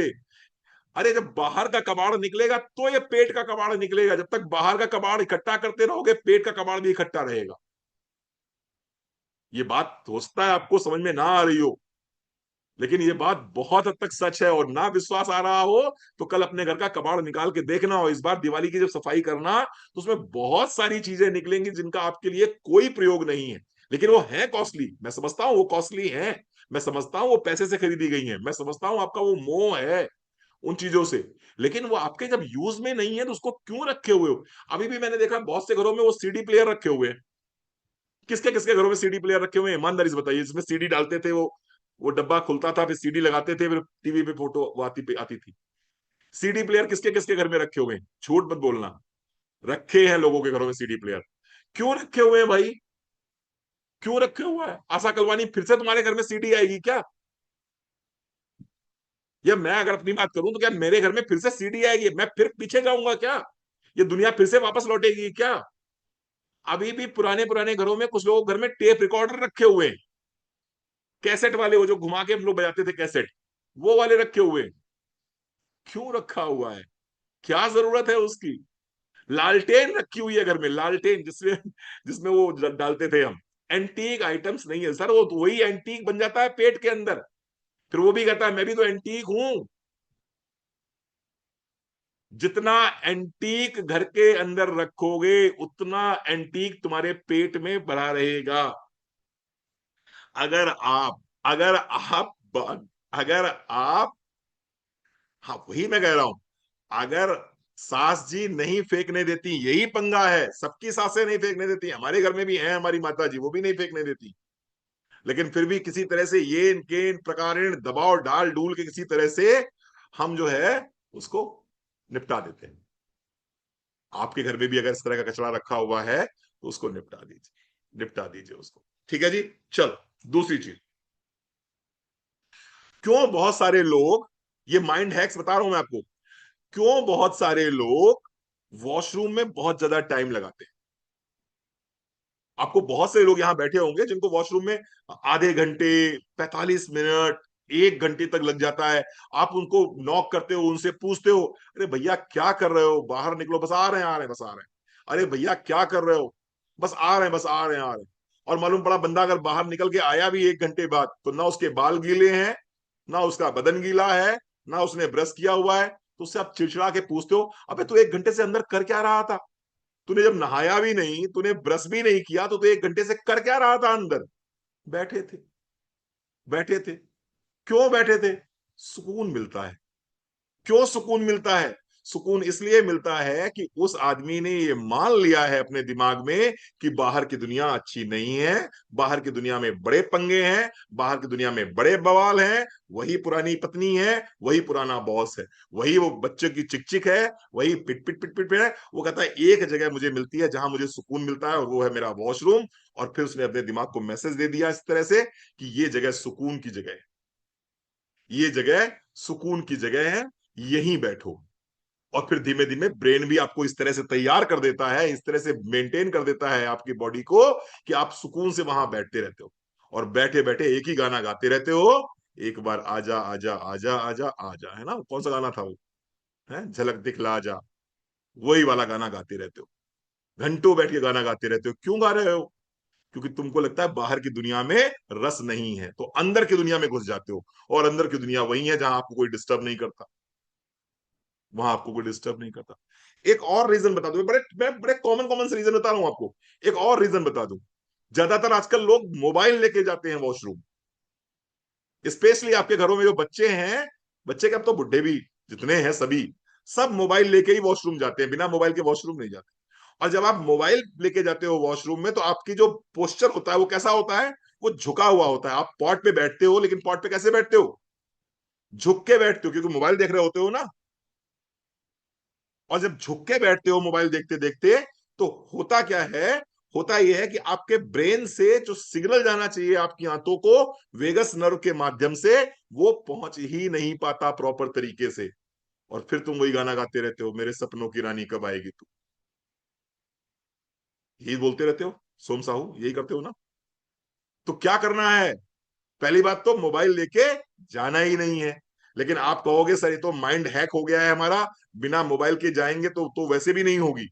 ऐसे तो कम से कम थोड़ी बहुत हो भी जाएगी, अगर बिना मोबाइल के जाएंगे तो बिल्कुल नहीं होगी। तो अगर मोबाइल लेके जाते भी हो तो कम से कम 90 डिग्री पे बैठो भाई। कैसे बैठना है? 90 डिग्री पे बैठना है, ऐसे बैठना है। अगर जिसको भी कॉन्स्टिपेशन की प्रॉब्लम हो रही हो, वो सुन लो ध्यान से। ऐसे बैठना है, ऐसे। ये पॉट है आपका, ये मान लीजिए पॉट है। क्या रणवीर सर आज पढ़ा रहे हो आज, है? ये पॉट है, तो इस तरह से बैठना है। हम बैठते कैसे हैं? हम बैठते हैं, मान लो ये पॉट है हमारा, तो हम ऐसे पैर रहे हुए और हम बैठते ऐसे झुक के हैं। ये ऐसे ही बैठते हैं ना ज्यादातर लोग वेस्टर्न टॉयलेट्स में ऐसे ही बैठते हैं ऑलमोस्ट। ऐसे बैठोगे तो ये ब्रेन से जो सिग्नल जाने वाला था, ये आपकी इंटेस्टाइन को वो नहीं जाता प्रॉपरली, प्रेशर नहीं बनता है आपको। तो 90 डिग्री पे बैठना है अगर आपको अच्छे से पास आउट करना है, अच्छे से पास आउट करना है। ठीक है साहब? तो ये मैंने कुछ आपको बता दिया। इसके साथ साथ एक चीज और आपको, अगर रणवीर सर फिर आप आ गए अध्यात्म में, बस 5 मिनट दे दीजिए, मैं फ्री कर रहा हूं आपको। एक चीज और, अगर आपसे अपनी पुरानी मेमोरीज छोड़ी नहीं जा रही हैं, उसने मुझे ऐसा कहा था, उसने मुझे वैसा कहा था, जब मैं घर से निकला था तो मेरे हाथ में कुछ भी नहीं था, फिर मैंने स्टेशन पे आके मग्गे में जाके पानी पिया था, फिर बड़ी मुश्किल से मैंने जिंदगी में यहाँ तक पहुंचा हूं। मिलते हैं ना आपको ऐसे लोग, बहुत मिलते हैं। मैंने ये किया था, मैंने ये किया था, मैंने ये किया था, उसने मुझे ऐसा कहा, उसने मुझे वैसा कहा, ऐसा करा वैसा करा, बताते हैं लोग बहुत ज्यादा। अगर आपसे अपनी पुरानी मेमोरीज छोड़ी नहीं जा रही हैं तो आप कॉन्स्टिपेशन से बाहर नहीं आ पाओगे। पुराने समय को रविंदर अंकल अगर बार बार आप याद करते हो, और स्पेशली पेनफुल मेमोरीज को बहुत ज्यादा अगर आप याद करते हो, बहुत ज्यादा दिमाग में लेके चलते हो पेनफुल मेमोरीज को, तो आपका कॉन्स्टिपेशन क्योर नहीं होगा। और कॉन्स्टिपेशन क्योर नहीं होगा तो 100 150 200 बीमारियां और इकट्ठा कर। जहां तक बात हो रही है सर की वेस्टर्न टॉयलेट में जाना ही नहीं चाहिए, तो अब वो मजबूरी हो गई है। मजबूरी ये हो गई है कि बहुत सारे लोगों को ऑस्टियो अर्थराइटिस हो गया है, और ऑस्टियो अर्थराइटिस के केसेस में उकड़ू आप बैठ नहीं सकते, इसलिए वेस्टर्न टॉयलेट तो आपको जाना ही पड़ेगा। लेकिन जो हम कर सकते हैं वो हम करेंगे। अब तो बहुत सारे टॉयलेट ऐसे भी आ गए हैं जो वेस्टर्न भी हैं और इंडियन भी हैं, इस तरह से आ गए हैं। ठीक है साहब, समझ गए? माइंड हैक से बचाना है, जो कचरा घर में रखा है क्लीन करो, पहली बात। दूसरी बात, बाहर की दुनिया में रस लेना शुरू करो। बाहर की दुनिया में रस लेना शुरू करो, बाहर के लोगों में रस लेना शुरू करो, बाहर की चीजों में रस लेना शुरू करो। अगर बाहर की चीजों से इस तरह भागने लगे ना, तो फिर जिंदगी का बहुत सारा पार्ट जो है आपका टॉयलेट में ही गुजरेगा। अगर डरने लगे, बॉस से डरने लगे, पत्नी से डरने लगे, बच्चों से डरने लगे, अपने काम से डरने लगे, मीटिंग से डरने लगे, अप्लायंस से डरने लगे, तो फिर मैक्सिमम टाइम आपका टॉयलेट में बीतेगा। डरना नहीं है, डर डर से डर डर से आगे निकलना है ना, डर से आगे निकलना है। ठीक है जी। चलो थोड़ी सी अब बात कर लें मतलब वाली, कि क्या क्या सप्लीमेंट्स जो है और क्या कौन कौन सी होम रेमेडीज आपको काम करेंगी। आइए उसकी बात कर लेते हैं। ये सब कुछ करने के साथ में कुछ सप्लीमेंट्स आपको रेगुलर डाइट में अपनी लेने पड़ेंगे। सप्लीमेंट्स सप्लीमेंट्स आपको डाइट में लेने पड़ेंगे, कौन कौन से रहेंगे? सबसे पहले तो मैं बोलूंगा aloe vera, 30 ml। 30 ml aloe vera 30 ml पानी में मिलाइए, गुनगुने पानी में, सुबह गटक जाइए। इसके साथ में अगर आंवला मिला लें तो और अच्छा रहेगा। आंवला 20 ml, 2 घूंट जिंदगी के। जिस किसी को भी जो है प्रॉब्लम है कॉन्स्टिपेशन की, एलोवेरा 30 ml ले लीजिए, आंवला ले लीजिए 20 ml, 50 ml ये हो गया, और 50 ml पानी। यानी कि कुल मिला के मिश्रण कितना हो गया? 100 ml। 100 ml ले लेके सुबह सुबह अपना खाली पेट 2 घूंट जिंदगी के लिए, आप निश्चित मान के चलिए आपको बहुत जल्दी बहुत सारा आराम आपको मिलेगा। दूसरा, प्रोबायोटिक्स। प्रोबायोटिक्स खाने से पहले, जिन लोगों के पेट में तेजाब नहीं बनता है, जिनके पेट में तेजाब बनता है, एसिड बनता है, ऐसे लोग खाने के बाद में 1 कैप्सूल बिफोर मील। प्रोबायोटिक्स ये बहुत बढ़िया काम करते हैं, क्योंकि गट लाइनिंग अगर आपकी सही नहीं है, अगर आपका गट का बैक्टीरिया बैलेंस में नहीं है, तो ब्लोटिंग, कॉन्स्टिपेशन, एसिडिटी, इंडाइजेशन ये सब होना ही होना। तो प्रोबायोटिक मस्ट लेना चाहिए आप। तीसरा, vitamin C.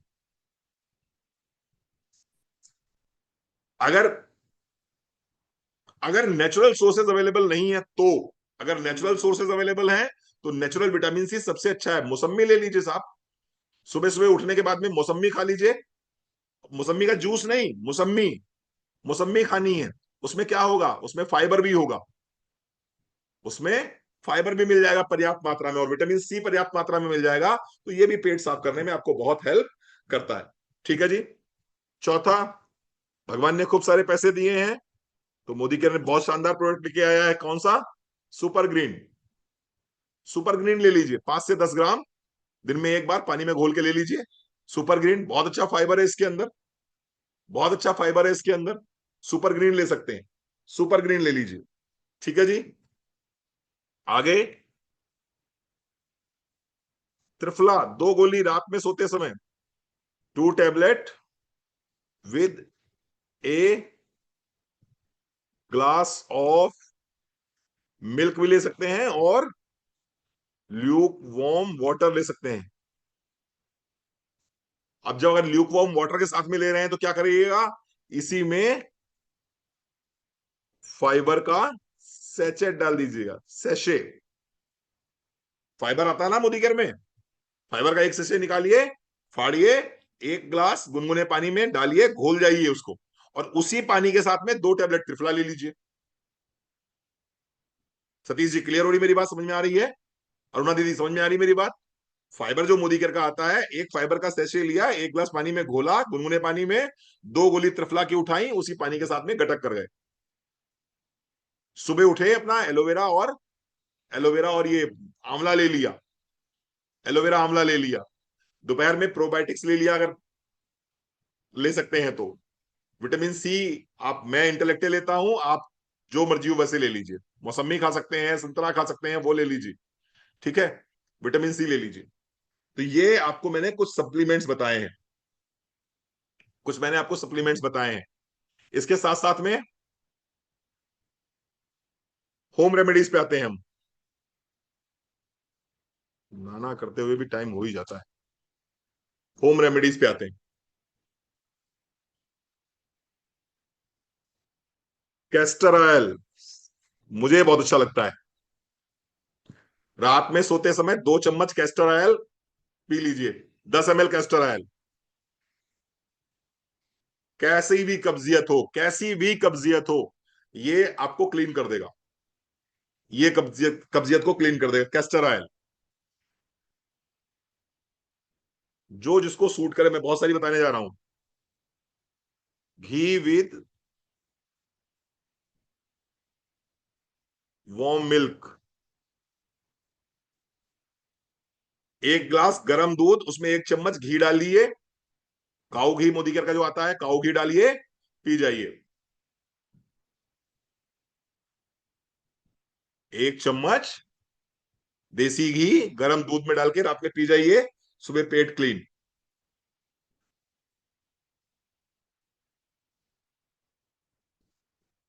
To figs plus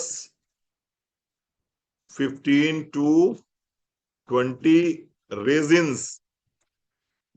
दो अंजीर ले लीजिए, 15 से 20 रेजिन्स ले लीजिए। दो अंजीर, 15 से 20 रेजिन्स, ब्लैक रेजिन्स, मुनक्का जिसे बोलते हैं। और ये मुनक्के से क्या निकालना है अमृता जी? बीज निकाल दीजिएगा और पापा को बता दीजिएगा। दो अंजीर, 15 से 20 मुनक्के, मुनक्के से बीज निकाल दीजिएगा। इन सबको एक ग्लास पानी में भिगो दीजिएगा अच्छे से, मतलब वॉश करके अच्छे से, क्लीन करके अच्छे से पानी में भिगो दिया। सुबह उठने के बाद में वो वाला पानी पी गए, और चबा चबा के ये अंगूर, ये रेजिन्स खा गए और फिग खा गए। ये खा लिया आपने, इससे भी आपको क्या होगा? इससे भी कॉन्स्टिपेशन में आपको बहुत राहत मिलेगी। इससे भी कॉन्स्टिपेशन में आपको बहुत राहत मिलेगी। ठीक है जी। चौथा, सुबह उठने के बाद में 1 ग्लास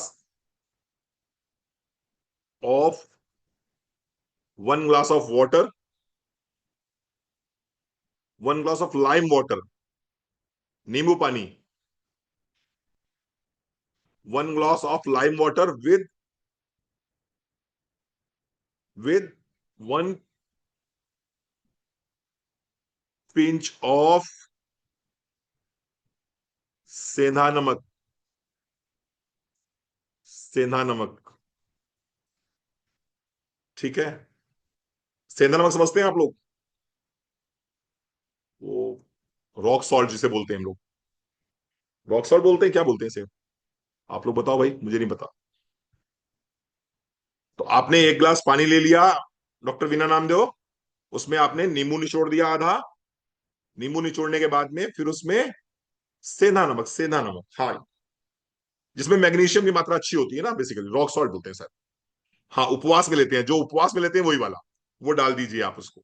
ये सुबह सुबह ले लीजिए, तो उसमें विटामिन सी भी आ गया, मैग्नीशियम भी आ गया। हाँ, फास्ट वाला नमक, फास्ट वाला नमक। ठीक है जी। ये ले लें, ये ले लीजिए, इससे आपको बहुत रिलीफ मिलेगा।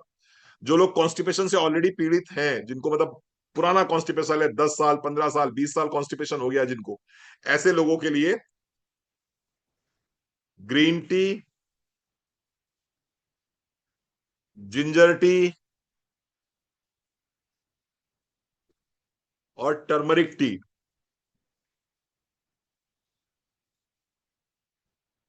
विद ब्लैक पेपर, ये बहुत अच्छा काम करेगी।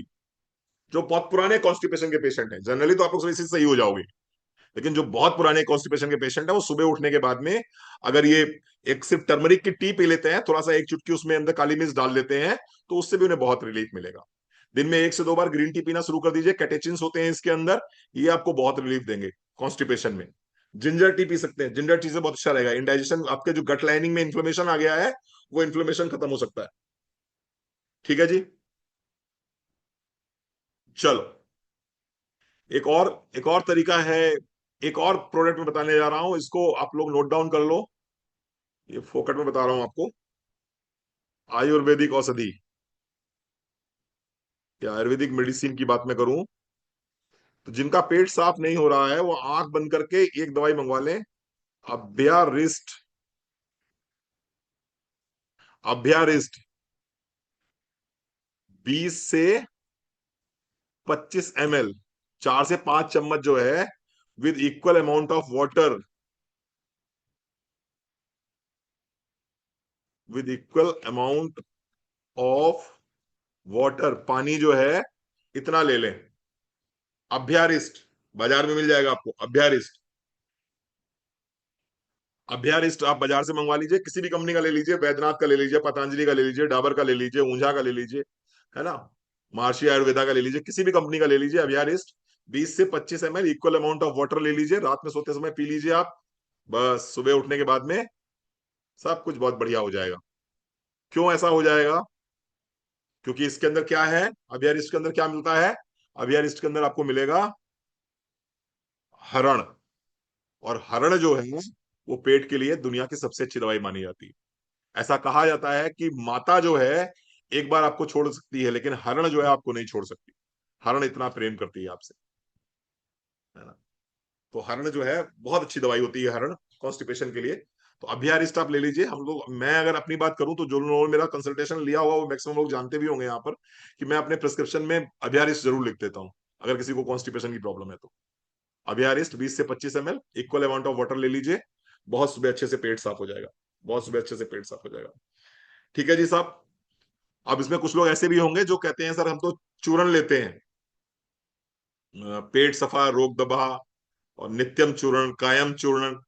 मत लीजिए, मत लीजिए, बहुत नुकसान होगा आपको। इसलिए नुकसान होगा क्योंकि ये जो चूर्ण है इनके अंदर नमक बहुत मात्रा में पड़ा हुआ है, इनके अंदर सनाए बहुत मात्रा में पड़ी हुई है। यद्यपि ये दवाइयां एक्यूट कॉन्स्टिपेशन में रिलीफ देती हैं, लेकिन नमक बहुत ज्यादा होने की वजह से आपकी गट लाइनिंग डिस्टर्ब हो जाती है, और बहुत ज्यादा सनाए होने की वजह से हैबिट फॉर्मिंग हो जाते हैं।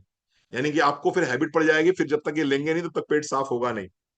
दूसरी जो सबसे बड़ी समस्या होती है इन चूर्णों के साथ में, वो समस्या ये होती है कि मान लीजिए आपने ले लिया, तो ये करते क्या है बेसिकली, ये आपकी पूरी आंत को क्लीन कर देते हैं। ये आपकी आंत जो है, हाँ, आपकी आंत, आपकी जो आंत है, समझाने का प्रयास कर रहा हूं मैं, बस 2 1 मिनट और दे दीजिए।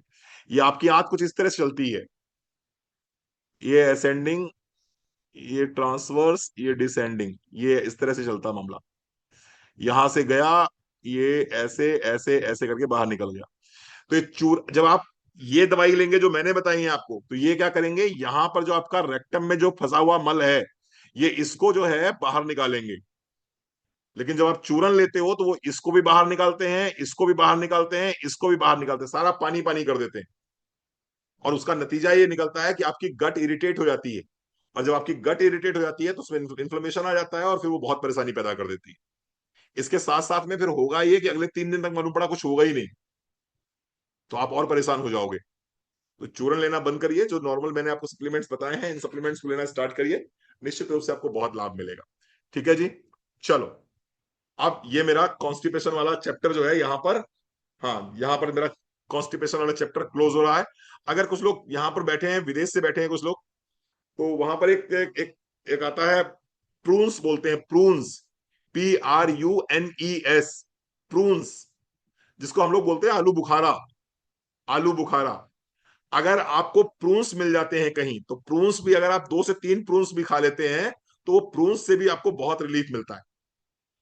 प्रून्स, PRUNES, प्रून्स, आलू बुखारा। अगर 2 से 3 आलू बुखारा जो है आप सूखे मिल जाते हैं आपको, उसे आप पानी में भिगो के 2 से 3 भी खा लेते हो, तो वो भी कॉन्स्टिपेशन के लिए one of the best medicine है, one of the best medicine है। ठीक है जी। चलो, तो ये हमारी कहानी यहाँ पर कॉन्स्टिपेशन की खत्म हुई। होपफुली आपको अच्छा लगा होगा, आपको समझ में आया होगा, तभी आप 1.5 घंटे से मेरे साथ में बैठे हुए हो, हैं। बहुत बढ़िया बात है। अब मैं आपसे कुछ और बात करने जा रहा हूं जो बहुत इंपॉर्टेंट है, और उसको समझना बहुत जरूरी है। अब मैं आपसे बात करने जा रहा हूं नवरात्रि की। वाई नवरात्रि? क्या मतलब है नवरात्रि का, क्या इसका आध्यात्मिक महत्व है, क्या इसका व्यवहारिक महत्व है, इसको समझना बहुत जरूरी है। क्योंकि अगर आप इसको समझेंगे तभी आप जीवन में सही अध्यात्म को समझ पाएंगे, और सही जो है प्रैक्टिकल चीजों को समझ पाएंगे। अध्यात्म क्या कहता है, जिसको इंटरेस्ट है वो रुके, जिसको इंटरेस्ट नहीं है वो आप लोग जा सकते हो। हाँ, ठीक है, जो भी बोलते होंगे लक्ष्मी जी, आप, आपका ज्ञान आपके पास है, बहुत अच्छा है, अच्छी बात है। अब प्लीज मुझे डिस्टर्ब मत करिए, ठीक है। मेरा, मैं डिस्ट्रैक्ट हो जाऊंगा, फिर मैं बता नहीं पाऊंगा आपको अच्छे से। नाम सुना होगा आप लोगों ने महिषासुर का, नाम सुना होगा आपने महिषासुर का। महिषासुर माना ऐसा जाता है कि एक एक राक्षस था, एक दैत्य था, और उसने ब्रह्मा जी की तपस्या करी, ब्रह्मा जी की साधना करी। और ब्रह्मा जी की साधना करने के बाद में उसने अमर होने का वरदान प्राप्त किया ब्रह्मा जी से। ब्रह्मा जी से जब उसको अमृतत्व का वरदान मिला, जब अमृतत्व का वरदान मिला, तो जब अमृतत्व का वरदान मिल जाता है किसी भी व्यक्ति को, तो उसका अहंकार बढ़ जाता है। और जब व्यक्ति का अहंकार बढ़ जाता है तो फिर वो सदाचार की तरफ ना बढ़ते हुए दुराचार की तरफ बढ़ना शुरू कर देता है। और महिषासुर दुराचार की तरफ बढ़ना शुरू हो गया। तो सबसे पहले उसने कहां अटैक किया? सबसे पहले उसने अटैक किया स्वर्ग पे। जो भी राक्षस जो है ना, इनको जिसको भी वरदान मिल जाते हैं अमर होने के, तो सबसे पहले ये इंद्र की ही बैंड बजाने चल देते हैं। सबसे पहले इनको दुश्मन कौन नजर आता है? इंद्र नजर आता है। और सबसे पहले सिंहासन अगर किसी का डोलता है तो इंद्र का ही डोलता है। तो ये सब, तो महिषासुर ने क्या किया? महिषासुर ने भी स्वर्ग पर अटैक कर दिया, इंद्र पे अटैक कर दिया। अब जब इंद्र पे अटैक कर दिया, चूंकि उसको अमर होने का वरदान उसे मिला हुआ था, तो ये लोग तो उसको मार पाए नहीं, और वो मारता चला गया लोगों को। अल्टीमेटली हुआ क्या कि सारे देवता भाग के कहां पहुंचे? भाग के पहुंचे ब्रह्मा जी के पास में। और ब्रह्मा जी से बोले, साहब आपने अच्छा वरदान दे दिया इस आदमी को, ये तो बिल्कुल बैंड बजा दे रहा है हमारी, पूरा तहस नहस कर दिया, स्वर्ग की ऐसी तैसी कर दी इसने। अब इससे बताओ कैसे निपटा जाए? तो ब्रह्मा जी बोले, वरदान तो यार मैंने ही दिया था, गलती तो मुझसे हो गई, लेकिन अब हम करें क्या? अगर उसने तपस्या करी है तो उसको तो फल मिलना ही था उसका। मेरे पास तो व्यवस्था नहीं है, आप ऐसा करो विष्णु जी के पास चलो। तो ब्रह्मा जी साथ में देवताओं को लेके चले गए विष्णु जी के पास। विष्णु जी बोले, भैया मेरे पास भी बस की बात नहीं है, मेरे अकेले की बस की बात नहीं है इसको मार पाना, क्योंकि ब्रह्मा जी ने इसको वरदान दिया है, मेरे अकेले बस की बात नहीं है मार पाना इसको, मैं भी नहीं मार पाऊंगा। ऐसा है, चलो चलते हैं शंकर जी के पास। और फिर ब्रह्मा जी और विष्णु जी और सारे देवतागण कहां पहुंच गए? शंकर जी के पास पहुंच गए। और शंकर जी से कहा, साहब ये बहुत परेशान कर रहा है, आतंक मचाए हुए है, अराजकता का वातावरण क्रिएट कर दिया है, अब साहब इससे बाहर बचाओ हम, इससे हमें बाहर निकालो। शंकर जी ने कहा, देखो मेरे बस की बात भी नहीं है इसको अकेले मार पाना, ये इतना हल्का नहीं है, इसको इतने हल्के में मत लीजिए, इसके लिए बहुत सारी ताकत की जरूरत पड़ेगी, बहुत शक्ति की जरूरत पड़ेगी। तो बोले, बहुत शक्ति कहां से आएगी? सारी शक्तियां तो आप ही के पास में है। किसके पास में? Brahma Vishnu Mahesh, creator, operator and destroyer. Brahma ji create कर रहे हैं, विष्णु जी ऑपरेट कर रहे हैं, और शंकर जी क्या कर रहे हैं? डिस्ट्रॉय कर रहे हैं। तो बोले ऐसा करते हैं, हम तीनों लोग मिलके जो है एक शक्ति को एक शक्ति को जो है जन्म देते हैं। हम तीनों लोग मिलके अपनी अपनी शक्तियां लगाकर एक नई शक्ति को जन्म देते हैं, और जिसका नाम रखेंगे दुर्गा। तो ब्रह्मा जी की अलग शक्ति, विष्णु जी की अलग शक्ति, और शंकर जी की अलग शक्ति, इन तीनों ने अपनी अपनी क्रिएटिविटी, अपना अपना जो उनका ऑपरेशन था, अपना अपना जो डिस्ट्रॉयर था, इन तीनों की पावर्स को इकट्ठा किया, और इकट्ठा करके एक उन्होंने शक्ति पैदा करी जिसका नाम रखा दुर्गा। अब ये बहुत शक्तिशाली थी, क्योंकि इसके पास में सबकी शक्ति थी, तीनों की शक्ति थी, तीनों की शक्ति थी, ये बहुत शक्तिशाली हो गई। फिर इन्होंने ललकारा, किसको ललकारा? महिषासुर को ललकारा। और जब महिषासुर को ललकारा, तो महिषासुर को ललकारा, 9 दिन तक लगातार महिषासुर का और दुर्गा जी का युद्ध चला। लगातार 9 दिन तक दुर्गा जी का और महिषासुर का युद्ध चला। ये महिषासुर अलग अलग रूपों में आता था, हारता था, बार बार दुर्गा जी इसका वध कर देती थी, लेकिन फिर ये भेष बदल के आ जाता था, मतलब जीवित हो जाता था और फिर से भेष बदल के आता था। कभी ये आता था शेर के रूप में, कभी ये आता था हाथी के रूप में, कभी आता था शेर के रूप में, कभी आता था हाथी के रूप में, कभी आता था भैंसे के रूप में, और कभी आता था इंसान के रूप में। ये अलग अलग रूपों में आता था। लास्ट में किस रूप में आया? ये भैंसे के रूप में आया, जिसको बोलते हैं महिषासुर। मही यानी कि भैंस, भैंसे के रूप में आया। और जब भैंसे के रूप में आया तो 9वें दिन क्या हुआ? माता रानी ने क्या करा इसका? माता रानी ने इसका वध कर दिया। और वध करने के बाद में 9 दिन बाद में इस महिषासुर का वध कर दिया, और 10वें दिन विजयदशमी का त्योहार मनाया। यानी कि 9 दिनों में महिषासुर का और माता रानी का युद्ध चला, माता रानी ने इसका वध किया, और वध करने के बाद में 10वें दिन विजयदशमी का त्योहार मनाया जाता है, जो हम सब लोग मनाते चले आ रहे। ठीक है साहब। अब ये हो गया इसकी आध्यात्मिक बातचीत, ये हो गई इसकी आध्यात्मिक बातचीत। अब थोड़ा सा पकड़ते हैं इसको कि ये कहना क्या चाहते हैं, ये कहना क्या चाहते हैं। बेसिकली जो महिषासुर है ना, वो बाहर नहीं है। महिषासुर बाहर नहीं है सकीना जी, समझने की कोशिश करिए। ये महिषासुर कोई ऐसा नहीं है कि हिंदुओं के पास है, मुसलमानों के पास नहीं है, सिखों के पास नहीं है, ईसाई के पास नहीं है। ये महिषासुर हम सब के अंदर है।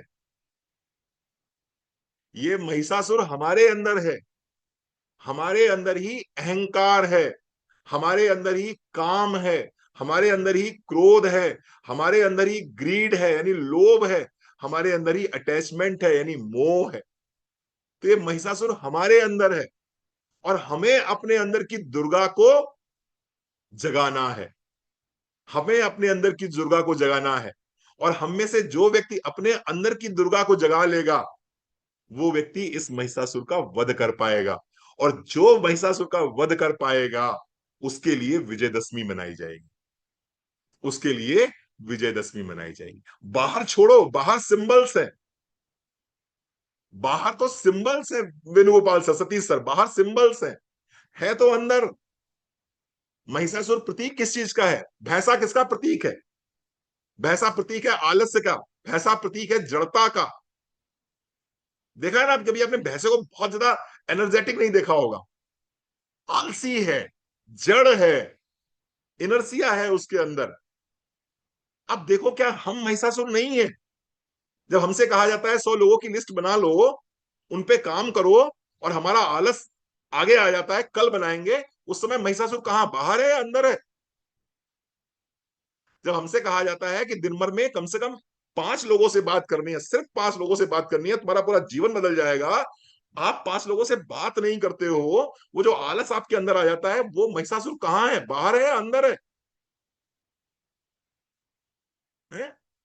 छोटा सा अगर लेवल भी अचीव कर लेते हैं, माइलस्टोन 1 भी अचीव कर लेते हैं, या डायरेक्टर भी क्वालिफाई कर लेते हैं, तो डाउनलाइन से ऐसे बात करते हैं जैसे लगता है कि हमने पता नहीं क्या अचीव कर लिया हो। ये जो अहंकार आया आपके अंदर, ये अहंकार कहां से आ गया, कहां से आ गया? मैं अगर ये कहता हूं, आप लोग मुझे लिखते हो, अभी इस ट्रेनिंग के बाद भी आप मुझे लिखोगे, बहुत अच्छा अच्छा लिखते हो, and thank you so very much by the bottom of my heart. बहुत अच्छा लिखते हो, मुझे बहुत अच्छा लगता है, और मैं आप सबको बहुत बहुत धन्यवाद देता हूं। लेकिन आपको क्या लगता है ये मैं कर रहा हूं? मेरे बस की बात है ये? मैं आपको लेक्चर दे पा रहा हूं, सवाल ही नहीं उठता। एक आदमी से हो रहा है क्या ये? सोच के देखिए, सोच के देखिए, अगर जूम नहीं होता तो रणवीर सिंह आप तक पहुंच पाते? अगर इंटरनेट नहीं होता तो रणवीर सिंह आप तक पहुंच पाते? अगर आपके पास में एंड्रॉयड मोबाइल नहीं होता तो रणवीर सिंह आप तक पहुंच पाते? मेरे पास अगर ये लैपटॉप नहीं होता तो रणवीर सिंह आप तक पहुंच पाते? तो मैं अगर ये कहूं मैं कर रहा हूं, मैं नहीं कर रहा हूं, जिलियंस ऑफ जिलियंस लोगों की इसमें इसमें योगदान है।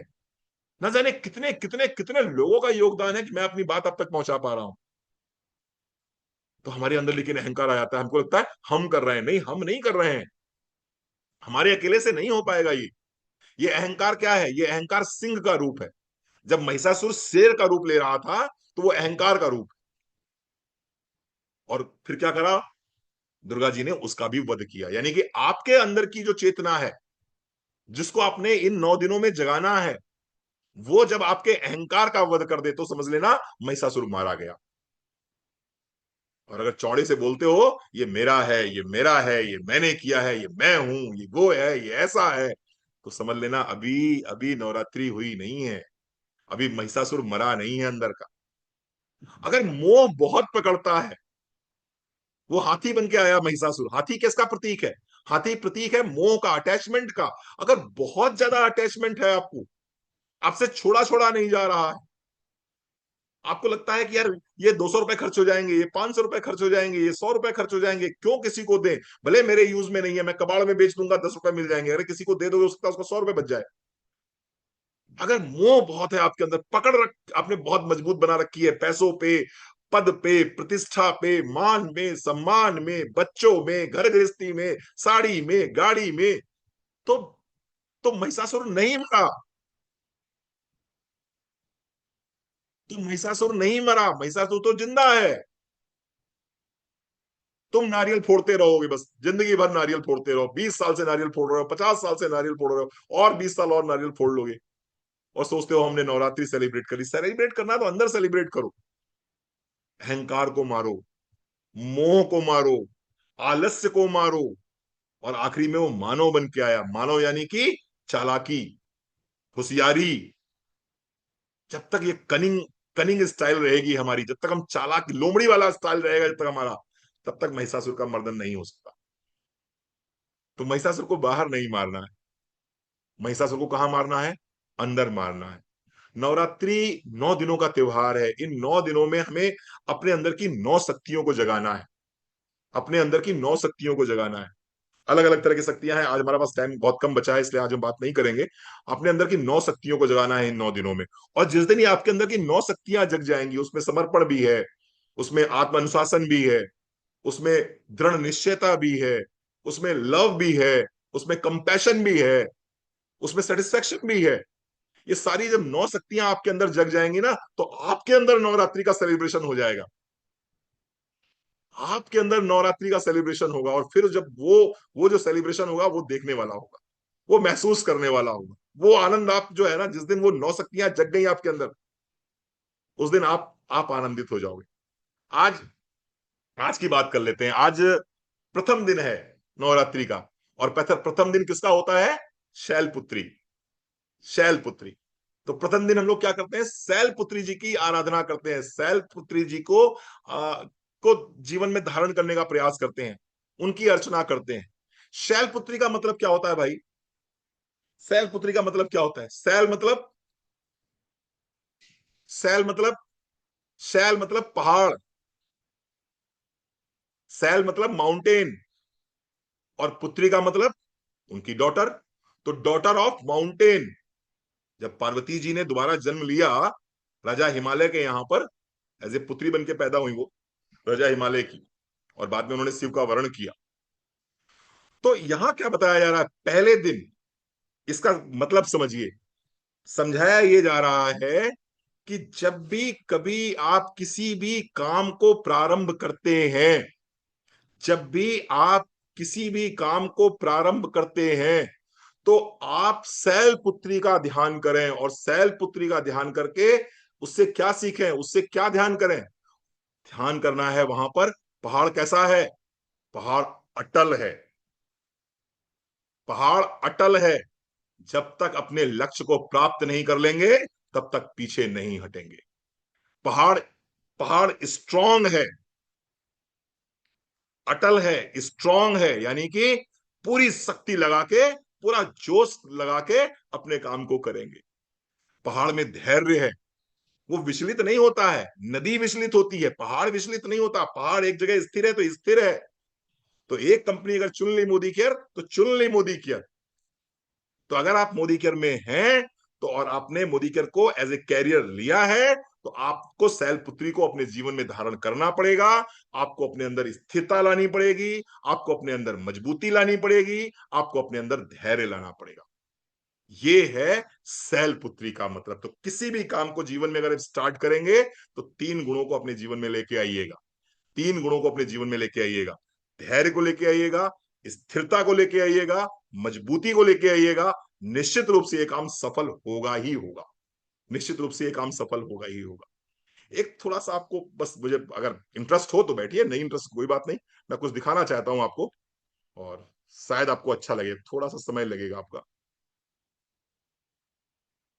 शैलपुत्री जी की फोटो अगर आप लोगों ने देखी हो तो अच्छी बात है, नहीं देखी है तो फिर मैं दिखा देता हूँ। शायद मुझे भेजी तो थी किसी ने। भेजी थी। बहुत कुछ सीखने को मिलेगा आपको इन छोटी छोटी चीजों से।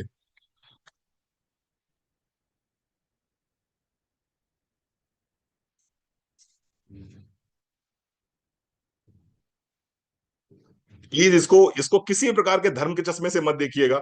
इसको समझने का प्रयास कीजिएगा। मैं समझाना क्या चाह रहा हूं आपको, उस तरह से देखने का प्रयास कीजिए इसको।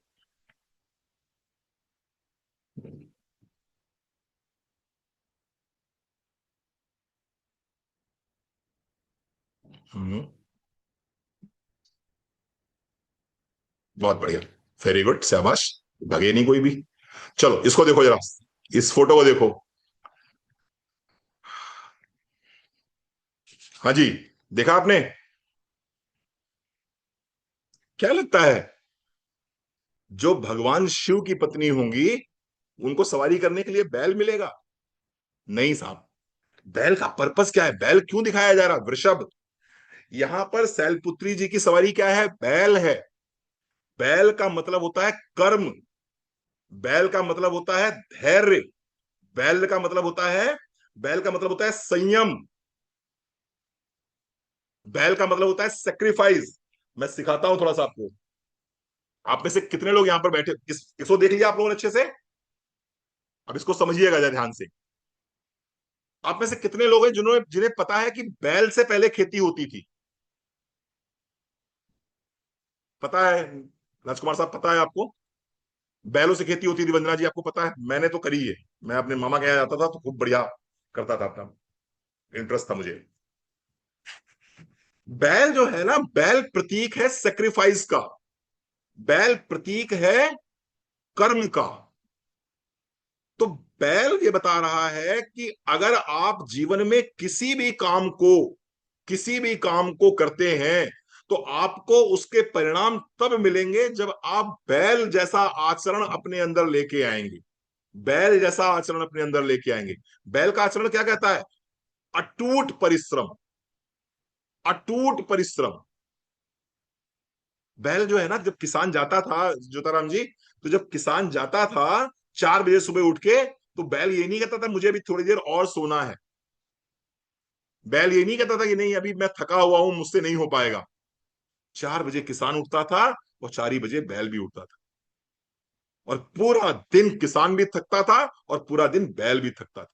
अटूट परिश्रम करता था। अटूट परिश्रम करता था। मांगता क्या था आपसे? क्या मांगता था आपसे? 2 बाल्टी पानी और सूखी घास। देते क्या थे बैल को? पूरी खेती बैल पे डिपेंडेंट थी। आपकी पूरी पूरी रोजी रोटी, आपकी रोटियां बैल पे डिपेंड थी। आप बैल को क्या देते थे? थोड़ा सा भूसा, 2 बाल्टी पानी, यही तो देते थे उसको आप। और लेकिन वो क्या देता था आपको? आपके पूरे परिवार का भरण पोषण करने की जिम्मेदारी जिम्मेदारी लेता था वो बैल। तो बैल से क्या सीखा हमने? अटूट परिश्रम, अटूट मेहनत, लेकिन बदले में बहुत बड़ी कोई आकांक्षा नहीं। जो मेरा कर्म है वही मेरा धर्म है, जो मुझे मिल जाएगा वही जो है मैं सर मत्थे पे लगा के आगे बढ़ जाऊंगा। ये सीखा हमने बैल से। ये सीखा हमने बैल से। ठीक है साहब, चलो दूसरा देखते हैं। दूसरा देखते हैं। यहां पर आपको एक हाथ में क्या दिखाई पड़ रहा है? त्रिशूल दिखाई पड़ रहा है। एक हाथ में आपको त्रिशूल दिखाई पड़ रहा है। ये त्रिशूल किस चीज का प्रतीक है? त्रिशूल प्रतीक है इस बात का कि व्यक्ति के अंदर 3 चीजें अगर हों, व्यक्ति के अंदर अगर 3 चीजें हों, तो व्यक्ति जीवन में सफल हो जाएगा। Pathan ma'am, thank you so very much. अगर व्यक्ति के अंदर 3 चीजें हैं तो व्यक्ति जीवन में असफल हो ही नहीं सकता। काम कोई भी हो, क्षेत्र कोई भी हो, 3 चीजें आपके जीवन में होनी चाहिए। पहला, विल यानी कि संकल्प। मेरे अंदर संकल्प होना चाहिए, इच्छा होनी चाहिए कि मुझे इस काम को करके दिखाना है, मुझे ये काम करना है, मुझे ये अचीव करना है, हासिल करना है। ये इच्छा नहीं होनी चाहिए, ये संकल्प होना चाहिए। क्योंकि इच्छा तो हर ऐरे गहरे नत्थु खैरे के अंदर है। इच्छा तो हर ऐरे गहरे नत्थु खैरे के अंदर है। हर इंसान को अच्छी लाइफ चाहिए, हर इंसान को अच्छी वाइफ चाहिए। किसी टेढ़े टेढ़े टेढ़े मेढ़े आदमी से पूछो कैसी चाहिए बीवी, तो कहेगा ऐश्वर्या राय जैसी चाहिए। किसी से भी पूछ लो बीवी कैसी चाहिए, तो कहेगा ऐश्वर्या राय ऐसी चाहिए, कटरीना कैफ ऐसी, जो भी उसको ना पसंद हो, भगवान मालिक। लेकिन बीवी सबको सुंदर चाहिए, लाइफ सबको बेहतर चाहिए, बच्चे सबको इंटेलिजेंट चाहिए। ठीक बात है ना? तो पहला जो त्रिशूल का मतलब है, पहली चीज है कि इच्छा नहीं होनी चाहिए, संकल्प होना चाहिए। संकल्प होना चाहिए कि मुझे ये करना है तो करके करना ही करना है, करके दिखाना ही दिखाना है। दूसरी बात, ये इच्छा तब तक पूरी नहीं हो सकती है, ये संकल्प तब तक पूरा नहीं हो सकता जब तक कि जिस काम को आप करने जा रहे हो उस कार्य से संबंधित ज्ञान आपके पास ना हो। त्रिशूल का दूसरा पॉइंट, ये काम तब तक सफल नहीं हो सकता है। आपने कितना बड़ा मैं संकल्प कर लेता हूं, मैं संकल्प कर लेता हूं मुझे मिसाइल बनानी है, बना पाऊंगा क्या मिसाइल? मैं कर तो रहा हूं संकल्प। मैं संकल्प कर रहा हूं कि मुझे मुझे कोविड की वैक्सीन बनानी है, बना पाऊंगा क्या? नहीं बना पाऊंगा। संकल्प कर लिया मैंने। जब तक आपके पास में नॉलेज नहीं होगा उस काम को करने का, तब तक ये संकल्प व्यर्थ है। दूसरी चीज। तीसरी चीज, एक्शन। आपके पास में संकल्प है, आपके पास में ज्ञान है, लेकिन अगर आप एक्शन नहीं लेते हैं व्यर्थ है, सब बेकार है। तो जो जो लोग नवरात्रि रह रहे हैं, व्रत रह रहे हैं, वो लोग इस बात को विशेष ध्यान रखें कि मैंने आज शैलपुत्री जी को अपने जीवन में धारण किया है, और इसको धारण करने का मतलब है कि मैं बहुत मेहनत करूंगा बैल की तरह। मैं बदले में कुछ भी बहुत बड़ी आकांक्षा नहीं रखूंगा। मुझे अगर सूखी घास और थोड़ा सा पानी मिल जाएगा वो भी मेरे लिए पर्याप्त है। मैं संयमित रहूंगा, मैं धैर्यवान रहूंगा, मैं अपने धर्म से चलूंगा, जो मुझे धर्म दिया है, जो भगवान ने मुझे काम दिया है, मैं उस काम को करूंगा। दूसरी बात, मैंने अगर कोई लक्ष्य लिया है तो ये लक्ष्य मेरा संकल्प है।